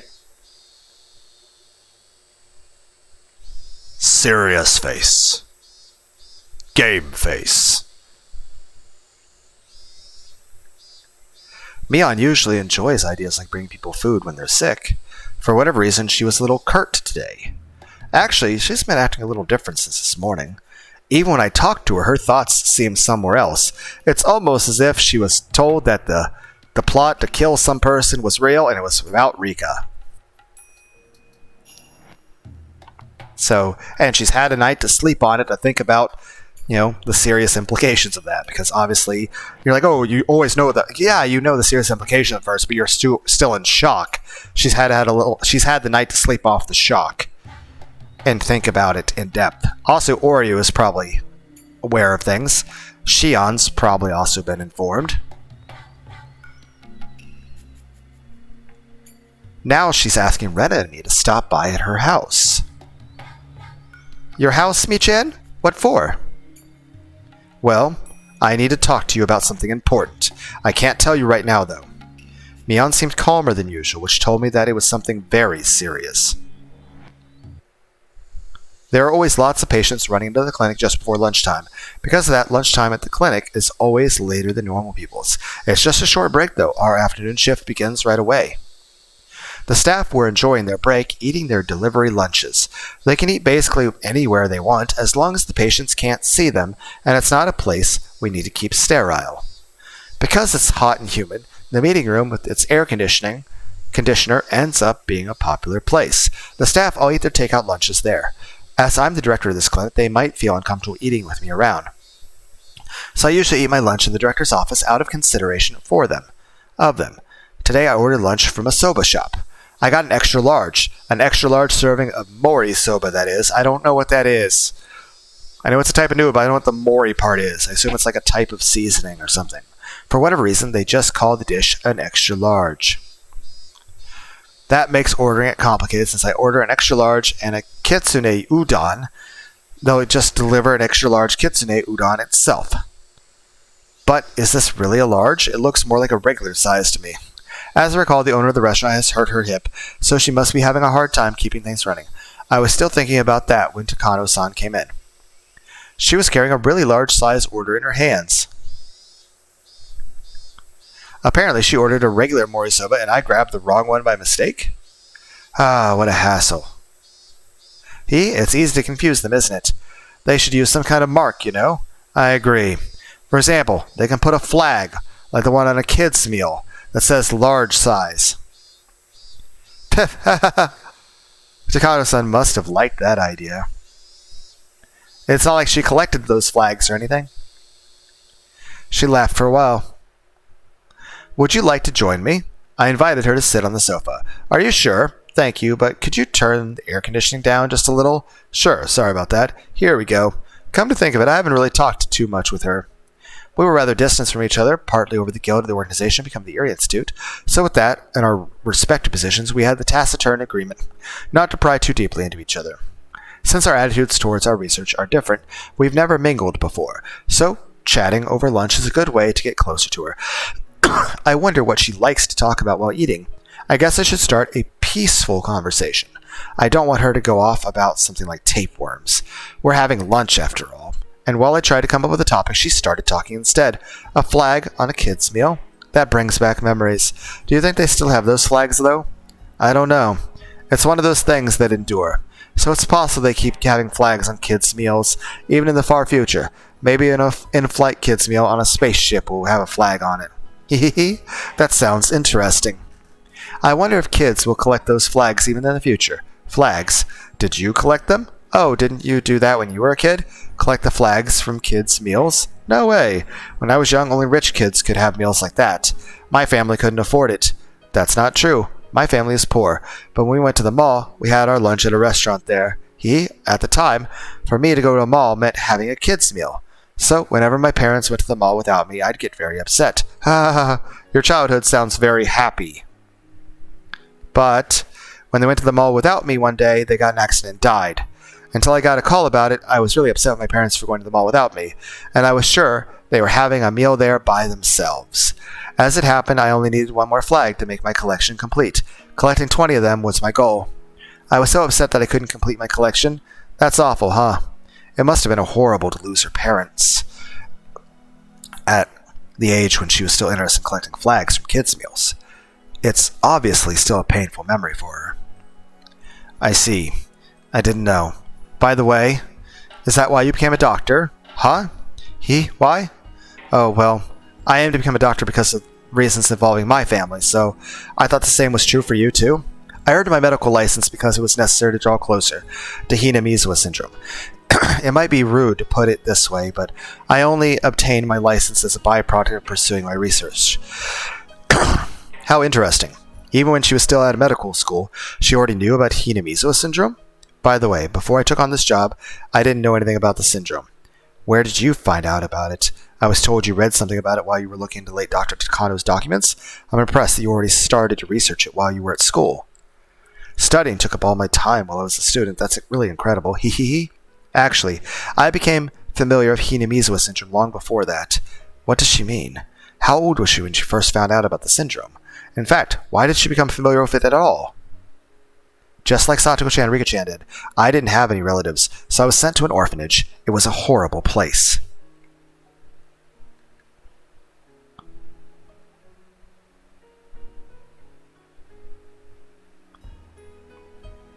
Yeah, I mean, you had a pretty happy life. There's actually a take in the anime where Frederick and Birkenstell, the alter ego future version of Rika, goes back and saves your parents, and you can just live a happily life and you never go down the route you did. But yeah, normal story is your parents die in the accident, you get thrown in an orphanage, and basically you guys are just yelled at all the time and told to be quiet and constantly threatened and not allowed to talk at all, and basically treated worse than prisoners in a prison. Then eventually you escape, you get caught, and well, they do some psychological torment on you. They also beat and rape you and stuff like that. And then Takano shows up and saves you. And he raised you as his granddaughter. And then he starts having dementia and kills himself. And then you start working for very questionable medical organizations, trying to make your grandfather proud.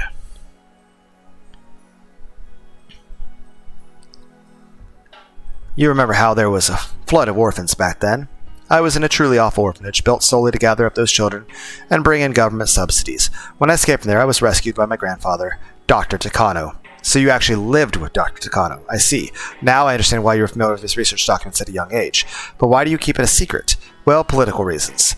It's one thing to request funding for research on a mysterious disease, but it's another thing to request it for a research project of my late grandpa's. I see. Finally, a question is answered. The admiration you've shown when discussing Dr. Takano was always more than just respect for a fellow researcher. Still, since you respect him that much, he must have been a wonderful doctor with many genuine virtues. I don't know about genuine virtues. He died alone of an illness with nobody around to understand him. He preferred being alone, which was a bad habit of his. That's why he couldn't find anyone who would support him. Still, he had you for an excellent assistant, didn't he? Speaking of which, your family name is read the way his is, isn't it? Yeah, it's not my real family name. I took my grandfather's out of respect. I actually wanted to write it the same way, but I thought it could get complicated when explaining it to my client, so I ended up using different characters. Now I could see the connection between their last two names. That also revealed the connection between first names, Hifumi and Mio too.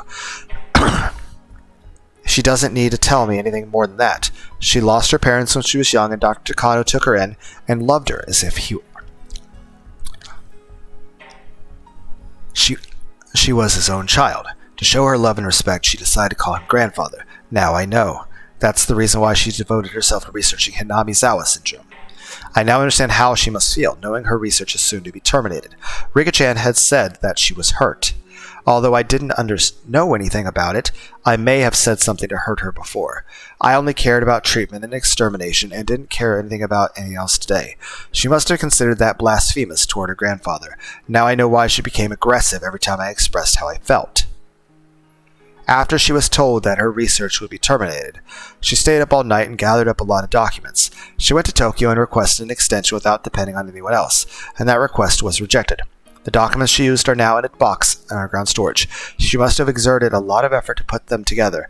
Even someone without any knowledge of our research could easily understand what she was trying to say. However, it looked like some of those documents weren't even open, and some had marks on them told me they weren't treated the way documents are supposed to be. I'm sure some of the pages have absorbed tears without me ever knowing. I heard from Tokyo that Takano-san had left a terrible impression with the board of directors. It's not easy to overturn a bad impression. In other words, she can never request an extension on her research ever again. I was there when she found out about it. I was there when she found out she could no longer continue her grandfather's research, even though she must have promised him that she would complete it. Are you going to continue researching on your own after the Erie Institute shuts down? By the time Erie Institute shuts down, the Hinamizawa syndrome will have been eradicated. Should I preserve the pathogen in a petri dish, kidnap someone, and infect them to research it? On my own? Without equipment, funding, or a lab? Should I continue the research holed up in a study filled with the smell of formalin and never recognized or acknowledged by anyone? Just like my grandfather, also someone else can ridicule it? What would you, have a loser like me, who lacks the youth and energy anymore, do to continue it? She does sound, pretty emotional about it, man. Tomitaki-san once told me that the Erie Institute was supposed to be the Takano Institute, but our clients didn't like the idea of a young woman heading the facility, and that's why I was invited. That explains why she'd been friendly to me since the day we met. It must have been blasphemy to her to see me go on Hinamizawa syndrome and decide on a research plan according to my values and morals. Well, I mean, you do have more experience with actual human brains and or an actual doctor. You know, you have to have an actual person who can treat patients and not just a researcher. You can fulfill that role.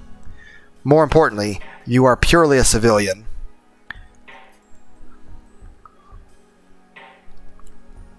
Takano, the syndrome, is her grandfather. She must feel his presence when she's researching it. That's the reason why she often stays at the Institute till late at night, though it makes the mountain dogs annoyed as they serve as security here. Would you like to drink some of the soba broth? Ah, yes, please. Her shoulders look fragile to me for the first time, and now I'm sure of Rika-chan's story. Takano-san holds an indescribable sadness within her, and if someone approached her pretending to understand, she just might fall for it. Because of my position, anything I say to her will only hurt her more, probably. Sometimes words can harm people, no matter how they're used. But the fact that I still spoke up shows how little experience I had in life. We could at least give the research you'd like to pursue a little more of our future budget. We managed to gain another 3 years from them at least. So, we can at least give those 3 years our best. It was all a slip.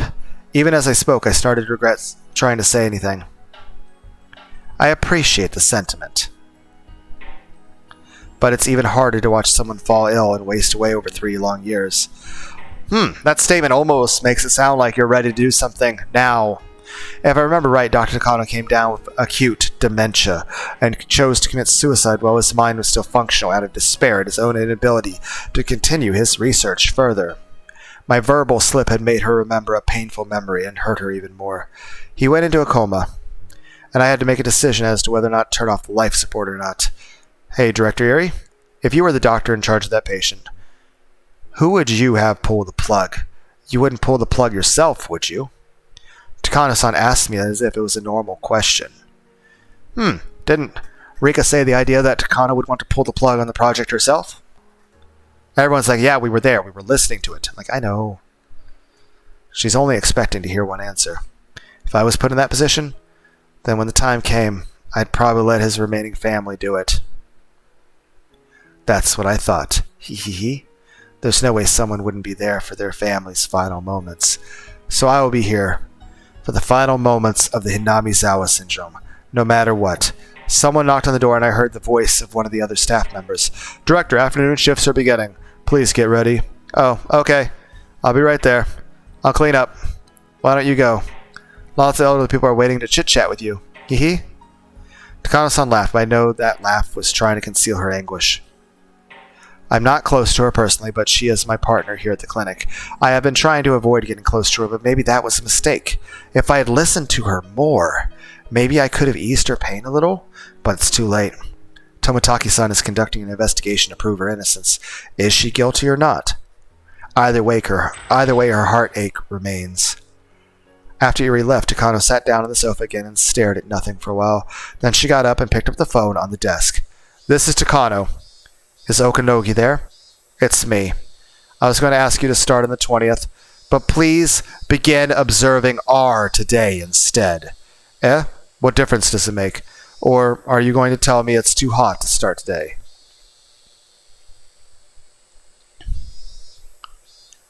So we literally did go in the nick of time.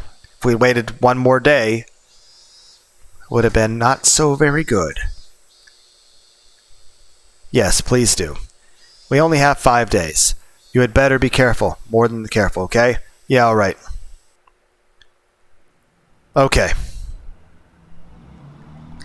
Goodbye. Okanogi put down the phone and sighed. Although it's his job to do whatever Takano wants, he couldn't help but complain about getting such an order on such an extremely hot day. Of course, if he complained, Takano would spit back twice as much reproach. Okanogi was sitting in the office of Okanogi Gardeners, a dummy company. As it happened, they regularly did gardening in Hinamizawa, if only so that nobody would get suspicious to see their uniforms and van around. Good grief, I give up. Colin Nightingale and Skylark, their vacations are cancelled. The princess has given us the order to start observing R today. We'll have to move the schedule up by 3 days. The first day was Heron, right? Go with a group of 4, including 1 telephone observer, 1 telephone backup, 1 residence lookout, and 1 residence backup. Huron leader. You'll be at the command post. Also, we're stepping up our sabotage on this telephone station too. That would have been Nightingale's job, but it will take a whole day for them to get here. So we'll use Phoenix instead. Phoenix 7. Gather up a construction team and finish by tonight. Can you do it? Of course. My men are well trained. The Mountain Dogs are different from a regular battle unit. They're a technical squad formed from specialists in different fields of espionage. They were covert operatives for sabotaging telephone stations like Okanogi just ordered. One's for wiretapping, intelligence, information gathering, information manipulation, intelligence gathering, establishing networks in public institutions, and many other various specialized fields. They belong to the Self-Defense Force. Some are from fire departments, and some are from police departments, and some are civil engineers. Of course, they have experts in combat as well. Okanogi is one of those combat experts, and he didn't expect too much from the engineers. While they had all gone through the same basic training, what they were capable of was child's play compared to what an expert can do. Okanogi is the leader of a unit made mostly of members who can't even do 100 push-ups. Really, That was the only complaint he had. He'd rather have been put in charge of the Bloodhounds. But somehow, he became the leader of this strange unit, maybe because of his cautious yet courageous personality. Since combat was his expertise, Okanoji wished deeply for combat. During the kidnapping incident 5 years ago, the plan was for the resisting criminals to leave the hostage behind on the scene and run after the police stormed in. He called the extremely frustrating memory of his combat with that plainclothes officer. That fat old man was acting so arrogantly, but he could have taken him within a matter of seconds. He could have just broken his neck. He could have turned him around and snap. It would have been so easy for him. He remembered a young policeman too. He shot him in his shoulder, but he could have shot at his ear. He was told to go easy on them. So, that was the best he could do. He'd thought of firing a second shot, but there just wasn't time, so the last shot he fired was that, a reluctant one. Okanogi couldn't believe that such a pathetic battle was his last day of combat. Last combat job. Regardless, he had continued to train, so that he was ready at any time.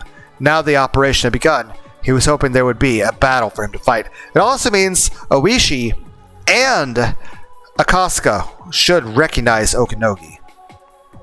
He didn't even need to fire a shot. He didn't even need to punch anyone. All Okanogi wanted was a battle that satisfied his pride, nothing more. Yes, one moment please. Commander, there's a phone call for you. I don't know if it's for the commander or for the president, though. He's also the president of the Okanogi Gardeners. Because of that, the members of the Mountain Dogs often call him that. Just a minute. I'll get my accent back. And the what? The what? Really? How about that, huh? And who is it anyway? It's a woman. She says her name is Nomura. She's asking for President Okanogi? Then that's for the commander. I'll take it in my office. Please transfer it over.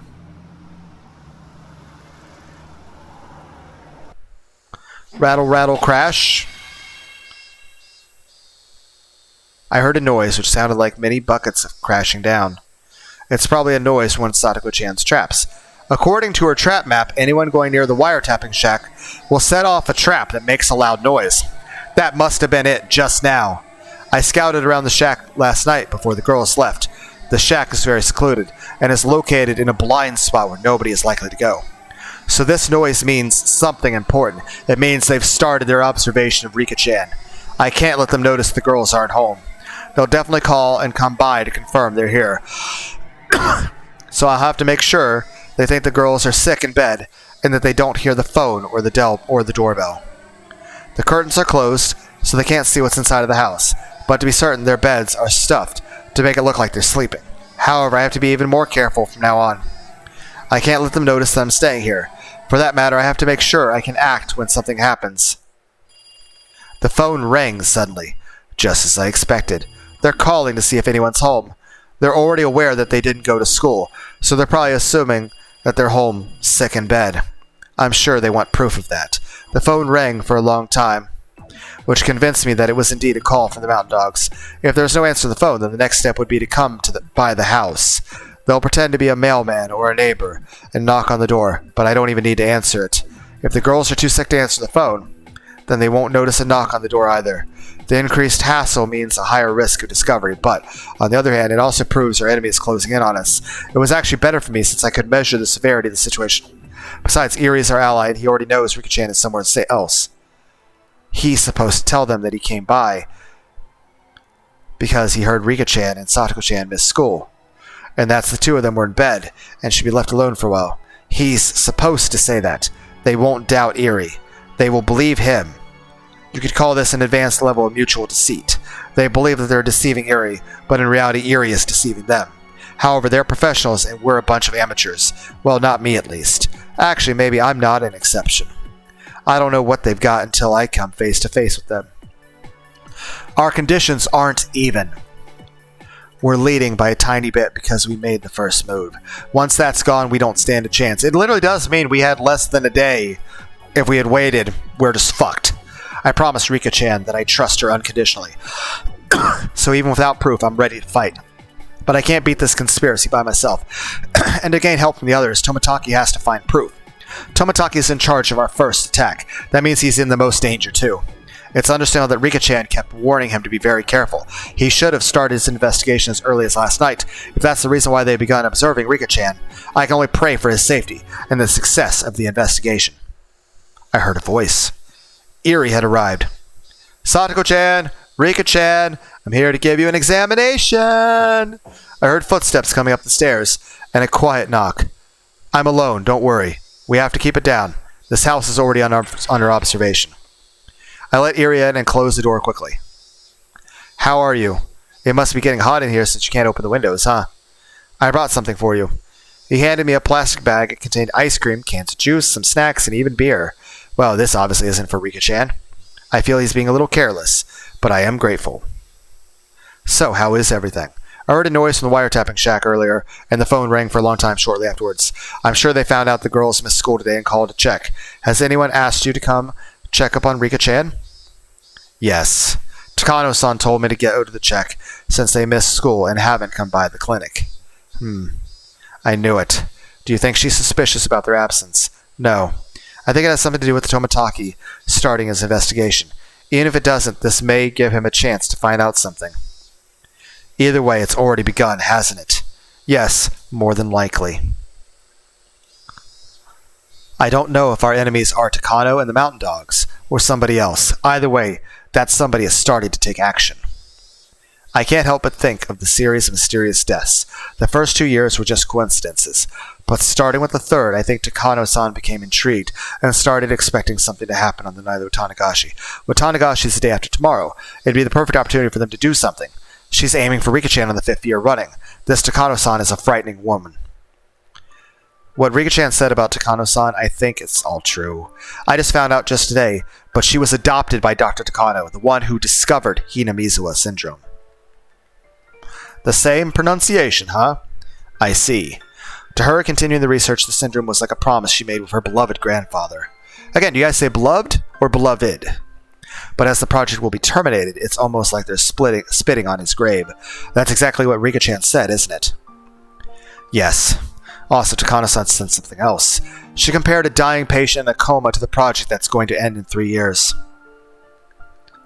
She says that family members have the right to turn off the switch of the life support machine. If the project is being terminated anyway, Mio Takano, who considers herself a family member of the late Dr. Takano, should be the one to terminate it. Yes, I think that's what she meant. We're gathering the circumstantial evidence we need. Takano is, in fact, our enemy. Eri had been reluctant to accept it yesterday, but now he believes what Rika-chan said is true. We need Tomataki-san to find some proof that shows Takano-san is planning something. Then we can call in Subjugation Squad to arrest all of those involved. Takano has the Mountain Dogs working for her. This squad can take down even them? Yes, I don't know anything about them, but there's another unit called the Bloodhounds. They're a combat unit deployed in the case of a true emergency. The Mountain Dogs are more of an intelligence unit for covert operations, so they'll likely be far outmatched. If this Subjugation Squad was organized to counter the off-chance rebellion by the Secret Research Institute, then they must be quite powerful. So you're saying our conditions for victory are summoning these Bloodhounds into Hinamizawa? That would be correct. However, my one concern is that the emergency manual contains passages authorizing the massacre of the village to preserve secrecy. I'm still worried that even if the Bloodhounds are brought in, they'll destroy all evidence, including the village itself, which wouldn't be any different. No, they wouldn't. If the enemy's intent is to trigger the execution of the emergency manual, that doesn't make sense. If this conspiracy is caused by faction infighting, then the Eri Institute's clients will want to resolve the conflict quietly. They're sure to raid the enemies and settle everything while the villagers are still confused as to what's going on. I know this because I've done similar jobs myself. They'll pass through like a gale and complete their operation swiftly. And a unit capable of pulling that off against the Mountain Dogs must be very powerful. We'll just have to wait until we hear from Tomataki-san. Yes, this will be a battle of endurance, but once it lights up, it'll become a blitzkrieg. This'll be a hard battle with rapid shifts in pace. It's reassuring to us that you're in the enemy's midst, but at the same time, you are in a very vulnerable position. Please don't let your guard down. The moment we decided to be Rika-chan's allies, we became their enemies. I understand. The phone at this house is, of course, being wiretapped, so Eri has to come over to communicate with me. We do have the ghost girl Hanyu, so if we explain that properly, we can use her like a cell phone. But that won't work in an emergency. A telephone is still better in that case. For those instances, I've put together a memo for Eri. There's a method for communicating over the phone that's been bugged. It's something I came up with out of necessity once. What is this? A method for calling me in case of an emergency. Please make sure the enemy doesn't get a hold of it. If you're in danger, swallow it. The phone's being tapped. So how can we make a call? If you pick up the phone, even if you don't say anything, they might get suspicious. We can communicate even without picking up the phone. There's a little trick to it, but we can at least send across what's important. And you are the only one who can do it, since you'll be the first person who notices the enemy's movements.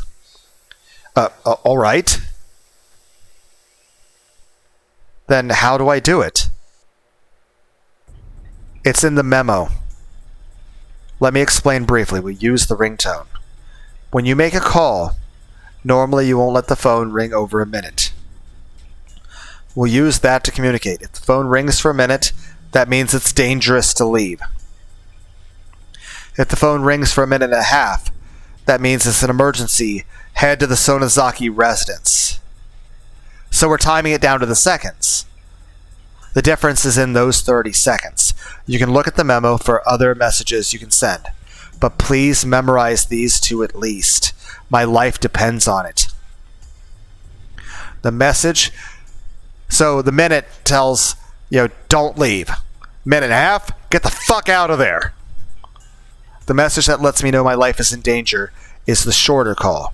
But if it's too short, it'll get confused with regular phone calls. That's why, to signal me, he's supposed to hang up the phone within 33 seconds first, then place the emergency call. The reason why I use such a large difference of time is to make sure there's no misunderstanding. The tones the caller hears and the rings the receiver sends out are a little different. Yeah, there is lag when it comes to, and technically it's not an internet thing, but technically you are sending an electronic signal. It's not precise that way, so you have to have a little more leeway. I don't want that little difference to change the message, which is why they had to be 30 seconds apart. A short ring first, and then a 1 minute means run. A minute and a half means head to where Rika-chan is. Okay, I got it. It's a little troublesome, I know, but this is just for emergency. Please remember it. Yes, I understand. When danger strikes, I'll handle communications. Also, one more signal I want you to remember. It's not a very good code, but please don't forget it just the same. For this one, you don't need to do one short ring. You just need to let the phone ring for over 3 minutes. It's probably best to just place the call and leave it. What does that mean? It means that your position has been compromised and that you basically the way of contacting him is the one call is to tell, basically let it ring for a minute and let it ring for a minute and a half. What these do is it tells them either one, stay there, don't go outside, or to tell basically the 1 minute and the 1 minute and a half. One of them is to tell Akasaka, hey, stay inside the building, do not leave. There's too much guarding you. The other one being, Akasaka, your cover's blown, you need to get the fuck out of there, and you need to go to the Sonozakis now. 3 minutes is, like I said, you're supposed to place the call and just leave the phone off the hook and just leave. And let it ring forever. Because the idea is that you're dialing the phone and you're just leaving it and getting the fuck out. The message is supposed to be Eri's way of telling Akasaka that Eri's cover has been blown and that Eri needs to run for his life. Contact in danger. Further contact impossible. Yeah, basically to say that Eri's cover is blown and that he needs to escape and that he will not be able to get a hold of you anymore. It's basically Eri's way of saying, hey, Akasaka, my cover is blown. They know I need to get the fuck out of here before they kill me. I will not be able to call you anymore. I need to go into hiding myself. So that's to tell you that I'm in danger then. Contact in danger. Further contact impossible. So that's to tell you that I'm in danger then.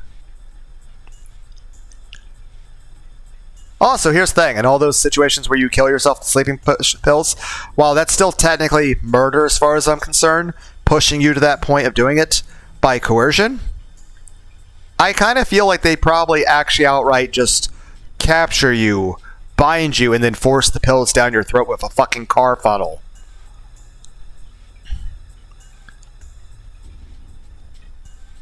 Yes. In case of an emergency, call this house, leave the phone off the hook, and hide somewhere safe. Even so, it's very hard to anticipate when you yourself will be in danger. You'll lose your chance to call while you're thinking, I'm still fine, or I'm probably fine. If you sense something odd, that's an emergency. Trust your gut. Knowing the seriousness of the conspiracy, they won't hesitate to kill us. Please be very careful. I understand. But if that happens, what are you going to do? It depends on the situation. But I'll probably leave this house. If you are in danger, then Rika-chan is in danger too. I'll head to the Sonozaki residence and join Rika. But this is only in the worst case scenario. I'm not sure if it will actually happen, so don't be nervous. Relax, okay?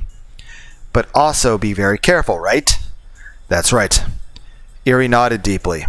It's almost time. Something is about to happen.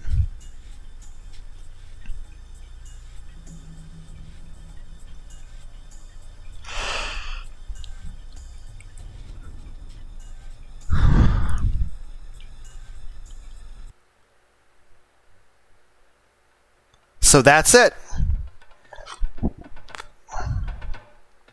Does anyone have any questions? I have plenty of questions. This could easily be one of those well-planned pranks. What I heard was just that extraordinary. But right now, it's a bad idea to ask questions, just out of curiosity. That would be a waste. Mion has already explained everything about the events surrounding Rika-chan. Well, I have a few things to ask myself as the successor to the head of the Sonozaki family. Because all this has something to do with a series of mysterious deaths, but I won't go into that for now. All in all, it was a good idea to come to my house. You can survive a nuclear war here in our basement. There's electricity and a telephone there too. Of course, we have plenty of food too. If the mountain dogs are really that tough, then this house is the only place in the village that's safe from them. I'm sorry to have involved all of you in this. Rika-chan apologized to the bottom of her heart. Rika-chan has been dealing with this strange disease, this Hinamizawa syndrome, as well as all these suspicious Tokyo people all by herself until today. She's been trying not to get us involved, and that's why she dealt with them all by herself.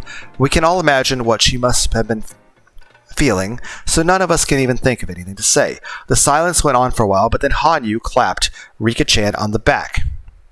Rika, you've been apologizing so much since yesterday. By the way, have we established that you're a ghost person? I mean, you can prove it at any time. You can bounce back and forth between being a ghost and not ghost.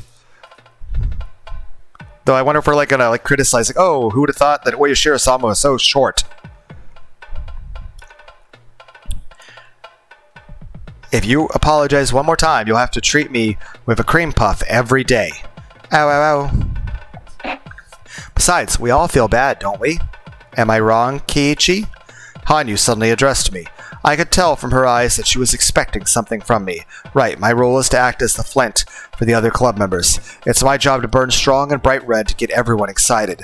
What have I been doing? Just sitting around. Heh. That's right, Rika-chan. We'd never even thought all of this could be true, so we were just shocked for the moment. But we're all thinking that things are getting interesting, right, guys? Satoko, this right here is the real deal. You've got some good traps lying await, don't you? I know you've been hiding amazing ones for special occasions, like these. This is a perfect chance to try them out, don't you think? Oh ho ho ho!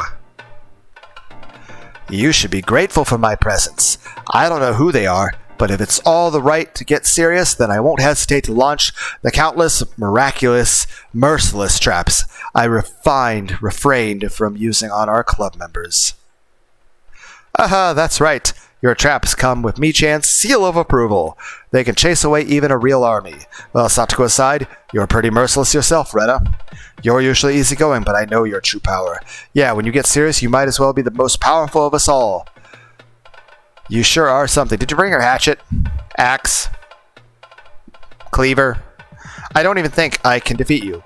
Fat-ass machete cock? Oh, stop. Your explosive impact is incredible, too. Cage-kun, I got my baseball bat of peanut butter jelly time. Like, no one's getting that reference. Your power can defeat... Like, I'm making a reference to the first chapter of Onkakushi. Your power can defeat a fate that I'd have no chance against. If Keiichi is a furious red flame, then Renaissance is a quiet blue one. Hey, that's a good one. Hehe, the Burning Red Ranger. Keiichi Mabra, the Burning Blue Ranger. Rena Ryugu. This is our chance to show the world what we've got. We're a powerful team with a powerful leader. Right, Mion? We're already powerful individually, and when we gather, we're invincible. By the way, how much have we mentioned to Oryu? Also, does Kimiyoshi? Also, are we involving Shion and Kasai and Akane in this? I feel like we probably should. That's our club, right, guys? Hehehehe. Also, I don't know if they would be able to hear our phone calls or not from here. You know, I keep quiet thinking it might be imprudent, but actually I've been thinking. This is getting super interesting. I appreciate this, Rika-chan. Thank you for giving us this opportunity. How dare they even think of stepping into Hinamizawa without saying hello to us? I'll make sure to teach them some manners. It had only been 5 minutes since Rika-chan apologized to everyone and brought the mood down, yet our morale was already at its peak again. We're up against such an absurd conspiracy, but if we're together, I think we can defeat it. This is the best feeling ever. Hanyu is the one who started all of this. She's quite the promising newcomer.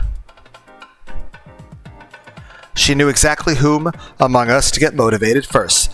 No, moreover, while even our senior members were hesitant about taking out such a huge opponent, somewhere in their hearts, she alone remained unflinching and raised our spirits. She's likely to grow even more formidable in the future. I mean, she's already a couple thousand years old.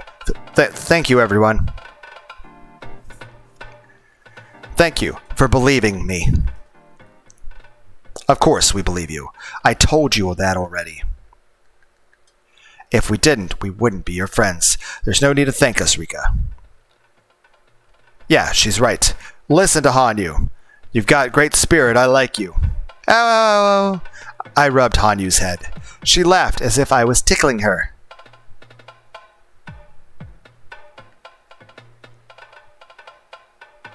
Okay then, let's huddle. We have to get things organized. First, Rika-chan and Satoko are supposed to be absent from school because they're sick, but in reality they're hiding here. This is just a preventative measure. Nobody would even guess they're hiding here. They were hiding here, thanks to a certain Akasaka. How nice of him. He came because of the promise he made 5 years ago. That's kind of cool. How I'm a little jealous. He isn't my type, but I'm a little jealous too. It's like, well, how did he know? By the way, Hanyu's a ghost. She's also Oyashiro-sama. Like, no, that's not possible. And then we'll just see her, like, flicker in and out like a ghost. Like, see? Corporeal, incorporeal. Corporeal, incorporeal. Corporeal. Oh, shit. She went corporeal with my arm inside her chest. And now but thankfully she's a ghost, so she just rematerialized.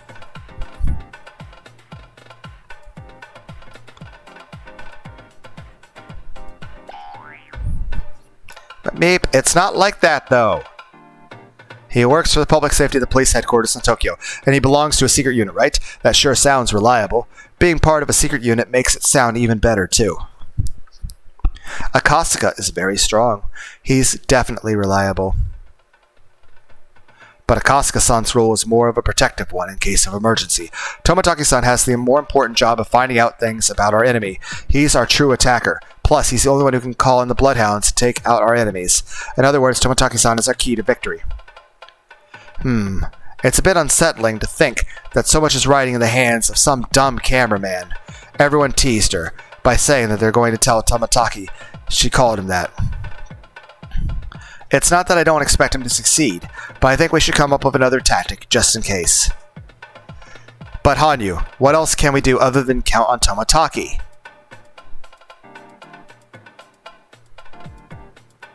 No, Hanyu's right. Tomotaki-san is a key factor from the enemy's point of view too. If they find out he's investigating, they might even have him killed. This is enemy territory for him too, after all. I think we should come up with something else instead of just depending on Tomotaki-san.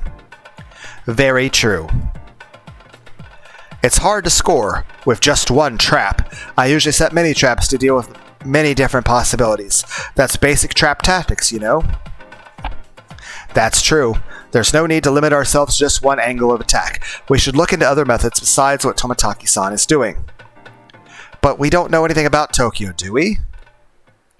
Well, if one of Tomotaki-san's important jobs is to summon the Bloodhounds, I'd like him to teach us how to call them. Then, even if Tomotaki-san is taken out by the enemy, we can still meet our victory conditions.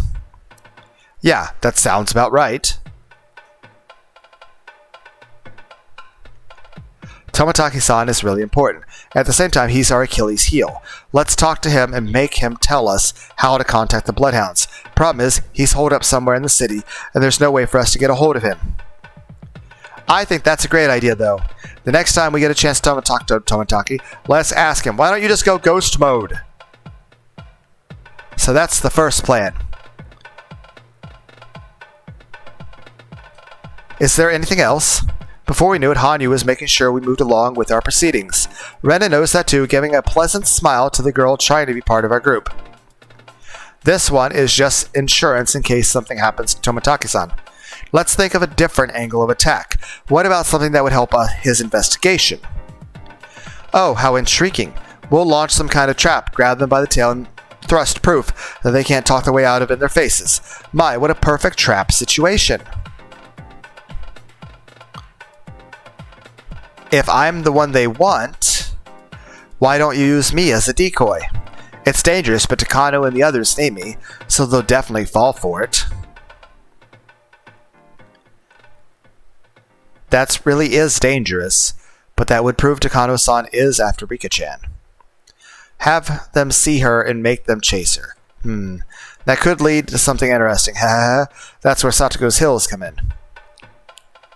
Ow, ow, ow. Once they go up there, they'll be in big trouble. You said it. I mean, technically we have a ghost that can switch back and forth between not being a ghost. So couldn't Hanyu just dress up as Rika, pretend to be Rika, and then if they get close to actually physically catching her, she can just turn back into a ghost and then walk back invisibly?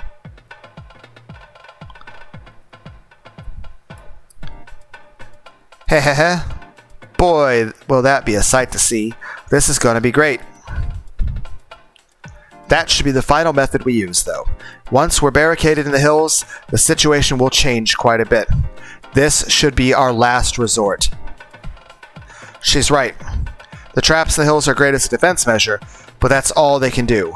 They can't attack the enemy for us. The barricade on the hill is our last resort, huh? That very final resort, for when the enemy attacks this location and we have no other choice but to leave. But by the way, we have an underground tunnel leading out that's connected to a well in the back. Wow, your house is amazing, Mion. Oh shit, this is really getting crazy. This is really getting crazy. The enemy is a mystery organization. We have a secret operation, a secret base, and now a secret underground tunnel. Wow, this is just the sort of thing that gets a guy excited. Oh, I'm not a guy, but I'm excited. Okay, now we have 2 ideas. Hanyu be like, I'm not a guy, but I have a boner too. We'll come up with more. Can anyone think of anything else? Ow, ow, ow, ow, ow. Ow, ow, ow. Let's see. We want at least one more. That last one is rather defensive tactic, too. Isn't there something more aggressive that's perfect for our club? You know, some way to hit them real good? An awesome blow that'll set back their conspiracy? Can we pull off something like that? Yeah, I'm sure we can. We're not as powerless as you think, Rika, and it's like we don't have cards to play. You're their ultimate objective, and you're with us. That's one crucial card on our side. and not just in the sense of using you as bait. That's true. It's a huge disadvantage for them, but that we have the Queen Carrier. I mean, what's their goal? Kill Rika-chan, trigger this emergency manual to eliminate the whole village, and use that chaos in their internal faction wars? Right? Yeah. To them, Rika is like a fuse on a stick of dynamite. They want to set that dynamite off, cause chaos, and use that to gain something for themselves. So if we keep it from exploding, we win. That's going to be pretty tough. You're right. We have to continue defending her, but all they have to do is kill Rika-chan in any way. It's like a soccer game with a goal on only one side. To denounce this unfair game for what it is and call on the Bloodhounds is the point of the Tomataki operation, right? Isn't there a goal for us, though, where we defeat their conspiracy? There must be something. Sometimes it works to think from the opposite point of view. Oh? Oh ho! There is one! Mion started to grin in a weird way. Then she made Aha go. Everyone's like, you're not pronouncing that right, and no one knows what that fucking weeb lingo is. Only you, Lunar. You're the only weeb on the internet. No one...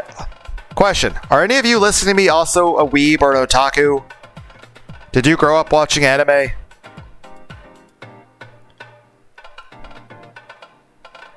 The winds are blowing stronger on her side, and she's getting into a better than top form.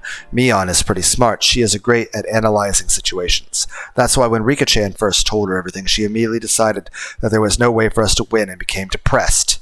However, while Mion easily is crushed, she's also able to exhibit incredible power when the wind's on her side. We created that tailwind, and now her sail is receiving the push it needed. Let me confirm this one more time, Rika-chan. That emergency manual was designed to prevent all the villagers from going insane within 48 hours of your death, right? Yes. What has Oreo had to say about this? That's its purpose. Ow? Rika has never died before, so how do they know something like that will happen within 48 hours? Yes, she's never died before at all. Right? She's right. Yeah, that really is strange. How can they say for sure that all the villagers go crazy within 48 hours? Well, according to Kano, something similar apparently happened in another country, and that's where they got the 48 hours from. I have no idea, though. Actually, Eri said he doesn't understand it either. Ah! Could it be? I see! Oh, ho, ho, ho! I know their weak point! Ah, I see it too. Yeah, that's right. This is their blind spot. Eh? Eh? What are you two talking about? I don't get it. I don't get it. I don't get it either. Heh. Hey, Rena and Rika-chan, don't you understand? Why don't we put the last person to figure it out through a punishment, huh? How about you, Hanyu? Haven't you figured it out yet? Yes, I have. That's why Rika is important to Kano. Oh, that's a hint for you too. Oh, ho, ho. Here is a hint for me as well. The enemy's intention is to cause a disaster in Hinamizawa. They intend to do so by using this emergency manual. In other words, this manual is, in fact, the enemy's Achilles heel. But meep? I don't get it. Ow. Ow.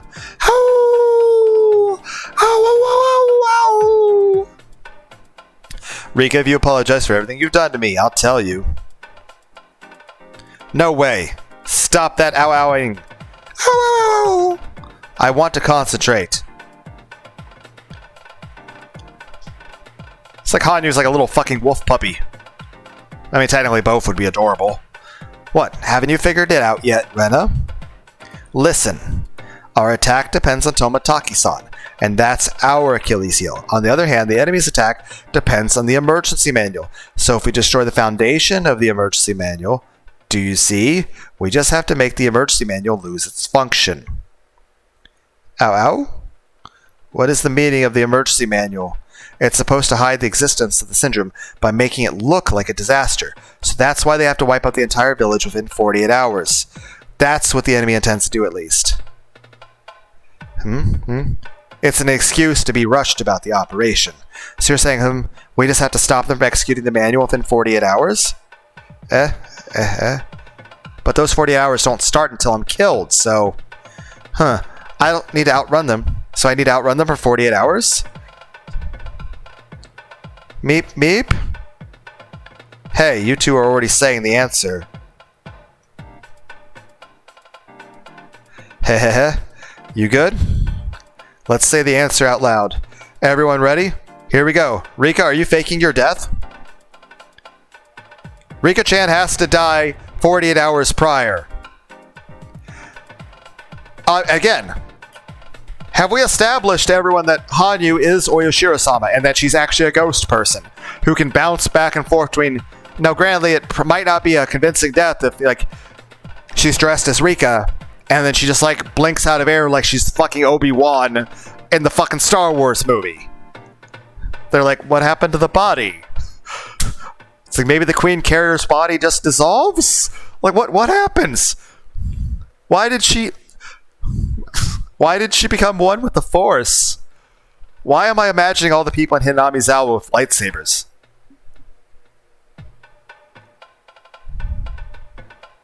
We all said it in unison. Boy, we're good at this. We never mess it up. I know, I got it. I got it too. Rena and Rika-chan clapped their hands together. They finally figured it out. Why did it take so long for us to come up with this? Ow, we finally got it. We should have come up with this on the first try. We've been speaking only in defensive terms, so I thought you might never think of this idea. Ho!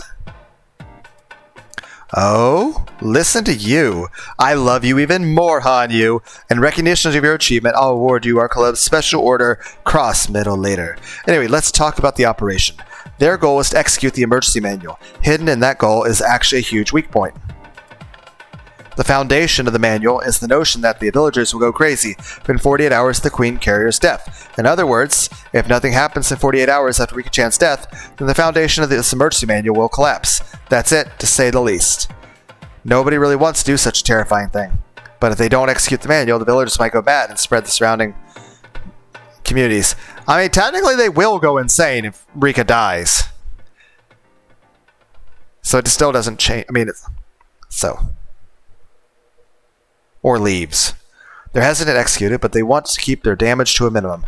But what if they find Rika-chan's body 48 hours after her death?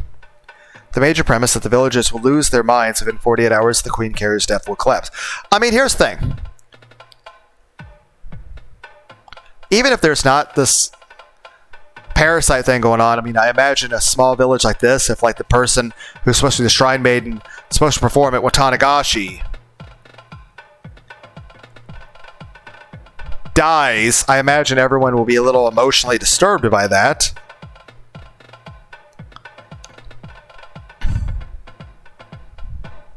I think that's just normal. Fortunately, Rika is hiding here, so it's possible for us to lie about her death. The last time Rika-chan was seen was yesterday at school. It'll be 48 hours after that in the early morning of the day after tomorrow. It'll be perfect if her body is found around that time.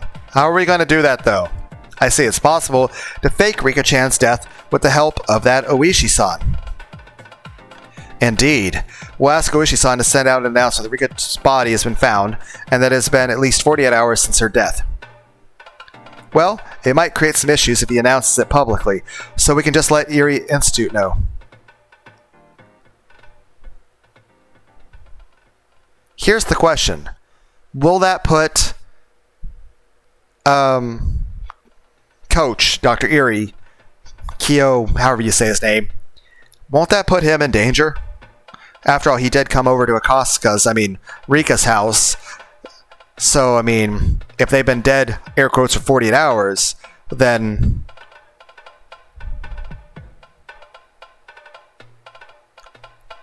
Coach is on our side, so it should be possible to deceive them. That is... Hee hee. What an idea. Once the emergency manual loses its credibility, such a horrible operation will never be approved. In other words, their weak points are the emergency manual and Rika-chan. Ueshi hasn't agreed to help us yet, but I know he will. Ow. Oh ho ho, this will be such an amusing trap. I can just picture Takano-san running around in a panic. Takano believes Satoko and I are sick in bed with a cold. But as she hasn't actually seen us, she's just assuming it's true. But as it turns out, we were somewhere else, and then suddenly my body shows up, having been dead for over 28 hours. Here's the thing, though. Since Eri did just go to your house, it means that he was already aware of your death, or at least is. So that's going to put him in a predicament. Do you guys even know that he's doing that?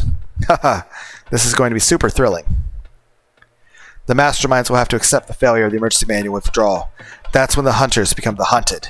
By that time, Tomitaki-san will have found out something about the enemy, and he'll call on the Bloodhounds to defeat them. That's our goal. Alright, I can smell our victory from here.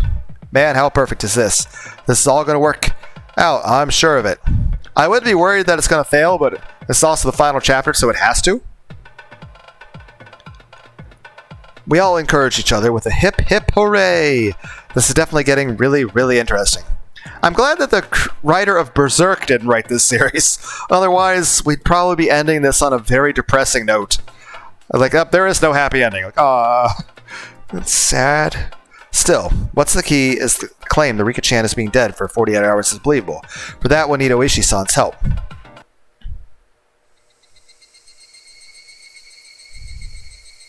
And right as we thought about asking him, he arrived at the Sonozaki residence.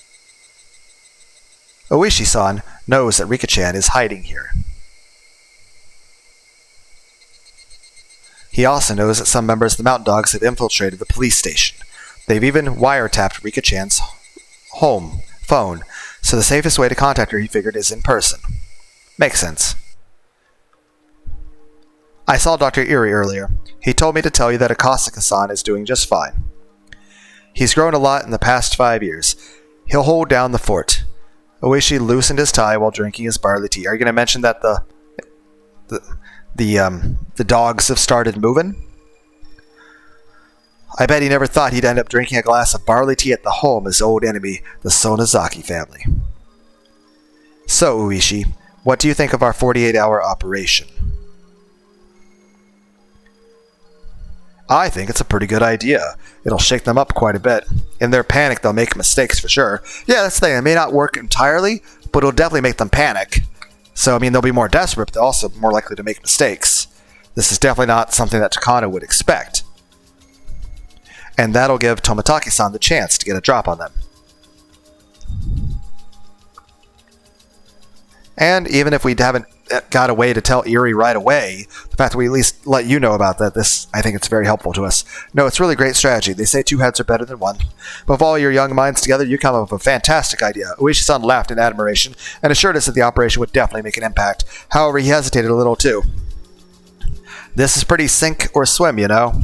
Whether we win or lose, I'll have to take responsibility. I'll do my best to pull out the splinters, but if I don't do a good job, I'll end up in pretty deep. Oishi, you literally... There's 3 ways this works out. Well, actually, there's only 2 ways this works out. At this point, you don't have to worry about your pension. If you're being involved like this, they're going to fucking kill you. So your pension doesn't matter at this point. So, which means there's one of 2 things that would happen. You're either dead, or we succeed. At which point you should actually get a raise on your pension. But heck, even in the situation where they were to just like fucking scrap your pensioner for whatever bullshit, you know, you're literally helping the Sonozaki, the Furude, and the Kimiyoshi family. Like, the Sonozakis, the fucking Yakuza, would be like, hey man, sorry about stabbing you that one time, but you kind of fucked over your pension helping us. So you know what? We got you a place to stay and some money, since we got that. So we're grateful for what you did.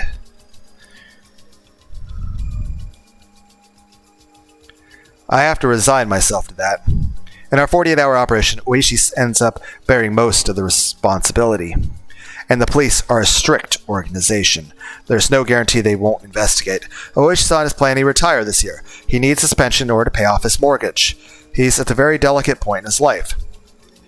While this is a big deal for Rika-chan, it's also a lot to ask Oishi to do. A lot to ask of Oishi, too. He has to risk throwing away everything for our sakes. Shit. This operation's a great idea, believe me, but I just can't. Oishi? If it's too much, you don't have to accept the part. We don't want to win by using you as a sacrifice. Nobody knew what to say to him, but Hanyu broke the silence. She's full of energy, ow, during our club, but at times like this, she also has the power to heal the hearts of those who are hesitating and growing weak. It's like being enveloped in a mysterious embrace. If her appearance matched her level of maturity, Hanyu would probably look like a mother. I mean, she technically is. Besides, we're members of the most powerful club in the world. Even if the 48-hour operation can't work, we're sure to come up with another idea straight away. Right, Mion? Yeah, that's right. Oishi, you can say no, okay? We shouldn't have gotten all excited over this without even considering your situation. Yeah, that's true. Is Oreo even aware of any of this? Are we going to talk to, like, Akane and Shion and Kasai? I'm sorry, Oishi-san. Rena whispered to me while watching them talk. Hanyu-chan is good at this. Who could say no when a cute little girl says stuff like that to them? Eh? What? What do you mean? Is that what Hanyu's trying to do?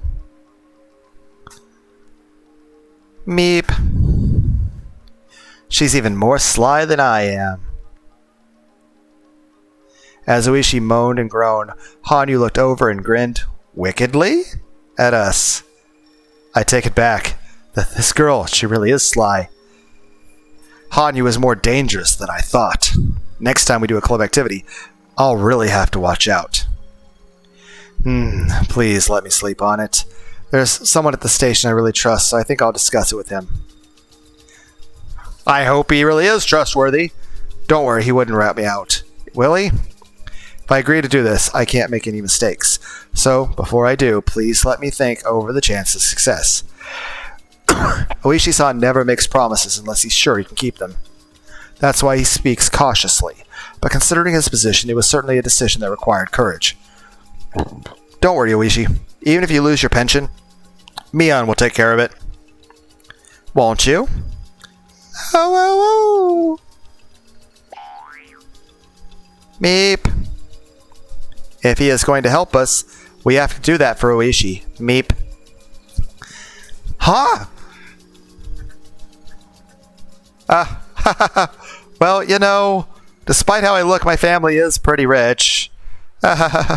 We've got 2 sly foxes. Our club's going to be an epitome of a free-for-all in the future. The meeting ends with that.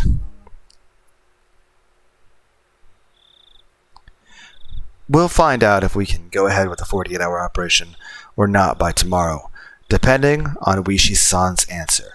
We haven't heard from Tomataki-san yet, but I'm sure he's started his investigation on Takano-san. The coach and Akasaka-san have to wait patiently, each surrounded by the enemy. They're both in very dangerous positions, so I'll just have to pray for their safety.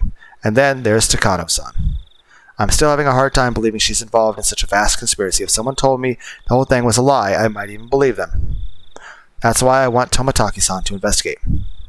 She's mysterious and a bit cold, but she can be fun to be around too.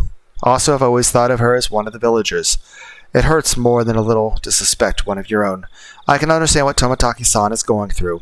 This doesn't have to be an investigation to confirm her guilt. Instead, I want him to prove that she is not guilty. It's too painful for people to doubt one another.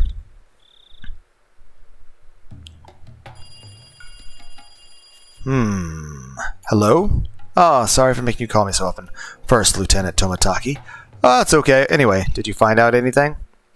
A background investigation usually takes a few months. It can't be rushed within a day or two, but Tomataki sensed that something huge had started to make its move after what Rika and the others told him. And it was definitely getting closer. but once it was close enough to see, it would be too late. That was why he was checking on their progress so frequently. We're still investigating Major Takano as we speak. When she took a position in the Alphabet Project, her background was already investigated by a different department, so we've requested those documents to be handed over. The entire team is investigating what she's been doing since the time she joined the project. Please give us a little longer. I understand. However, the situation is urgent, so please work as quickly as you can. Yes, of course. By the way, we got an emergency order to investigate the Erie Institute today. Unrelated to your request. It's our top priority now. The Chief of Staff requested it. The Chief of Staff? And it isn't related to my request? Yes. Well, it's supposed to be a separate matter, but from what I can see, I think this is a powerful boost from the top towards your investigation.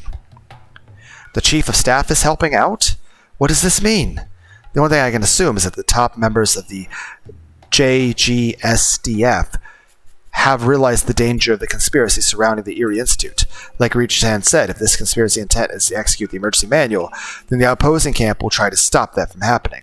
My request for an investigation is the first step in putting a stop to their plans. So if the masterminds were influencing the Chief of Staff, he'd probably try to shut my investigation down. But he's supporting it instead, which probably means the Chief of Staff isn't my enemy. I have a question. Is Tomataki's phone also tapped? In fact, he might belong to the opposing camp. No, it's hard to say if he belongs to them or not. He might just be under order from one of the ones pulling strings for the opposing camp. If that's true, then the enemy has already noticed something, and it's possible that they start exerting pressure soon enough. So how much can I find out before that happens? I don't know much about the top brass. Still, for the Chief of Staff to get involved, putting aside if Takano is guilty or not, I'm certain that something extremely big is starting to happen around the Erie Institute. We're making progress in investigating the Institute. We haven't analyzed the data yet, but some of the financial records are suspicious. We don't know if it's just a simple paperwork mistake or if someone actually trying to juggle funding, but I have an expert looking into it. What do you mean by suspicious? Well, as you know, there is an account for the funds supplied to the Erie Institute, but the numbers don't match up. It's possible there is inflows and outflows of money that haven't been recorded. Besides that, there are questionable dates on some of the receipts. We're suspecting forgery. Funds are usually supplied annually. For example, if a budget of 1 million yen is approved, 1 million is supplied in April, and the facility manages those funds so they can keep things running for 1 year. So depending on how they use the money, it's possible to have some left over at the end of the year. If they only use 900,000 yen, they'll have 100,000 left. Then the following year, they'll be told, as they only need 900,000 yen, 900,000 should be enough. That feels like a punishment for being frugal. It's like you were thrifty, now you're punished. Furthermore, there should be 100,000 yen left over, so they should only need 800,000 yen the following year. Therefore, that they only need 800,000 yen, then April comes back with 200,000 yen less than the previous year. As some of you already noticed, the more leftover money you have, the fewer funds you receive the next year. Therefore, it's smart to use up your entire budget. But some people try to get by until the end of the year, and if there's 100,000 years left, they try to make it look like as though they used up the money, even when it's in fact in a safe somewhere. They report that they've used exactly 1 million yen, and they get another 1 million for the following year. Yet there is still 100,000 yen sitting in a safe. This 100,000 yen is called a pooled fund or a slush fund. If they keep running with only 900,000 yen per year, then 100,000 will be added to the slush fund in a safe annually, and only a handful of people would know about that money. This is how public funds get embezzled or turned into private money. As we previously mentioned, the Alphabet Project is using that exact trick, and certain masterminds are pulling in huge amounts of public funding. To avoid this kind of situation, there is an audit of accounts performed every year, an oversight to ensure that no one's fattening their pockets or creating slush funds. I'm pretty sure there's lots of politicians in every government in the world that do that. By the way, it's been said that the reason why civil engineering projects tend to start up at the end of the year is so they won't have that 100,000 yen left up, but that's not relevant right now. The point is that they have to work hard to get that funds that they want. Well, that's an example of having some money left over, which is certainly not bad. However, it can also be possible that there isn't enough money. After all, they're only granted 1 year's worth of funds, so they can't delve into savings account like we do in our lives. That excess money just doesn't exist. Therefore, an estimate report should never show more expenditure than revenue. If that happens, that means there is some extra money other than what was supplied. That's how slush funds are discovered. Tomataki was told that it was still under investigation, but the Erie Institute's suspicious financial records could be either case. The former would be fine. It's quite common after all. But if it was the latter, there could be something quite nasty lying beneath the surface. In other words, it was quite possible that funding was coming in to the Erie Institute from someone other than the formal sponsors. To be more exact, there was a chance someone was interfering with the Erie Institute by supplying funds. Tomotaki was having his men look into the possibility of Takano and the Mountain Dogs rebelling against Tokyo. While it was certainly possible for Takano to do so because of her personal investment in the research, it was hard to believe that the Mountain Dogs could betray their employers out of sympathy. For the dogs to take part in Takano's conspiracy, a huge amount of money would have to be involved, and the discrepancy that Tomotaki's men had identified could be a sign of such. Hello? Sorry, I just received a report. You know Koizumi-sensei, don't you? The head of the old Koizumi faction? He passed away recently, which led to the faction breaking up. Do you know anything about a personal relationship between him and the Major Takano? Yes, I've heard about that. But did you know that Koizumi-sensei and the late Dr. Takano had a personal relationship? No, I see. Now I know why Koizumi-sensei doted over Major Takano. This is very interesting. As a matter of fact, after Koizumi-sensei said his private accounts were liquidated, and they found some withdrawals made by Koizumi-sensei himself, instead of the attorney who took care of his finances. It happened about half a year ago before the Erie Institute establishment. Half a year before the Erie Institute's establishment was approved by the Alphabet Project. Didn't Koizumi-sensei use the money to make necessary arrangements beforehand in order to establish the Erie Institute? No, his attorney took care of the money for that. So the withdrawal wasn't made for that purpose. It must have been a very personal expenditure considering that he bypassed his trusted attorney. So could that involve the relationship between Koizumi-sensei and Takano-san? Does that mean Koizumi-sensei supplied the funds to Major Takano personally? Yes. That's what we think, and we are trying to corroborate that as we speak. We think Koizumi-sensei gave money to Major Takano for purposes other than the necessary arrangements for establishing the Institute. So you're saying it's possible that Major Takano has a huge amount of cash at her disposal to help instigate a revolt. To establish the Institute, Major Takano adjusted things with various organizations, but she did all that through legitimate means. So she didn't use any of that of her own personal supply for that. She should still have the whole amount at her disposal. I'm sorry, but what is that amount? 1 billion yen. What? I'm very close to Kano-san, but I had no idea she was so rich. Actually, she's rather tight with her money. She's never acted as if she had 1 billion yen just sitting around. But then that money isn't just money to her. It's a form of support for her dear grandfather's friend. So she'd have to save it for when she needed it the most. If the new board of directors had even a little interest in her research, she would have used the money on them. But they simply laughed at her. So Takano-san gave up on bribing them. Instead, she decided to use it now because her project was going to be terminated anyway. So we're going to use the $1 billion to basically pay the Mountain Dogs and to take care. And plus, we do have the additional backers of the rival factions.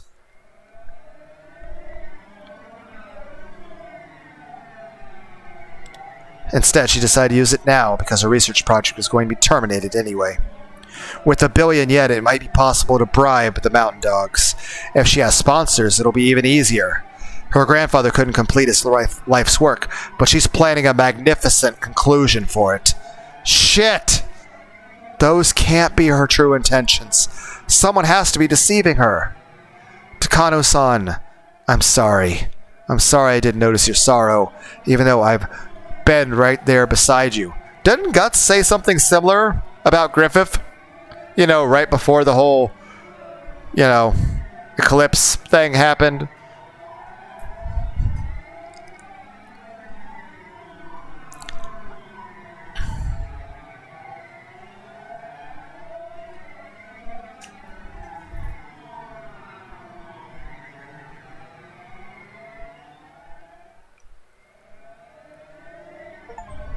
"48-hour operation, even more preparations."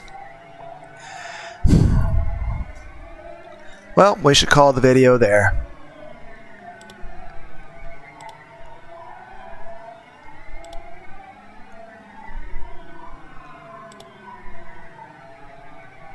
Hope you guys have a good day. Later.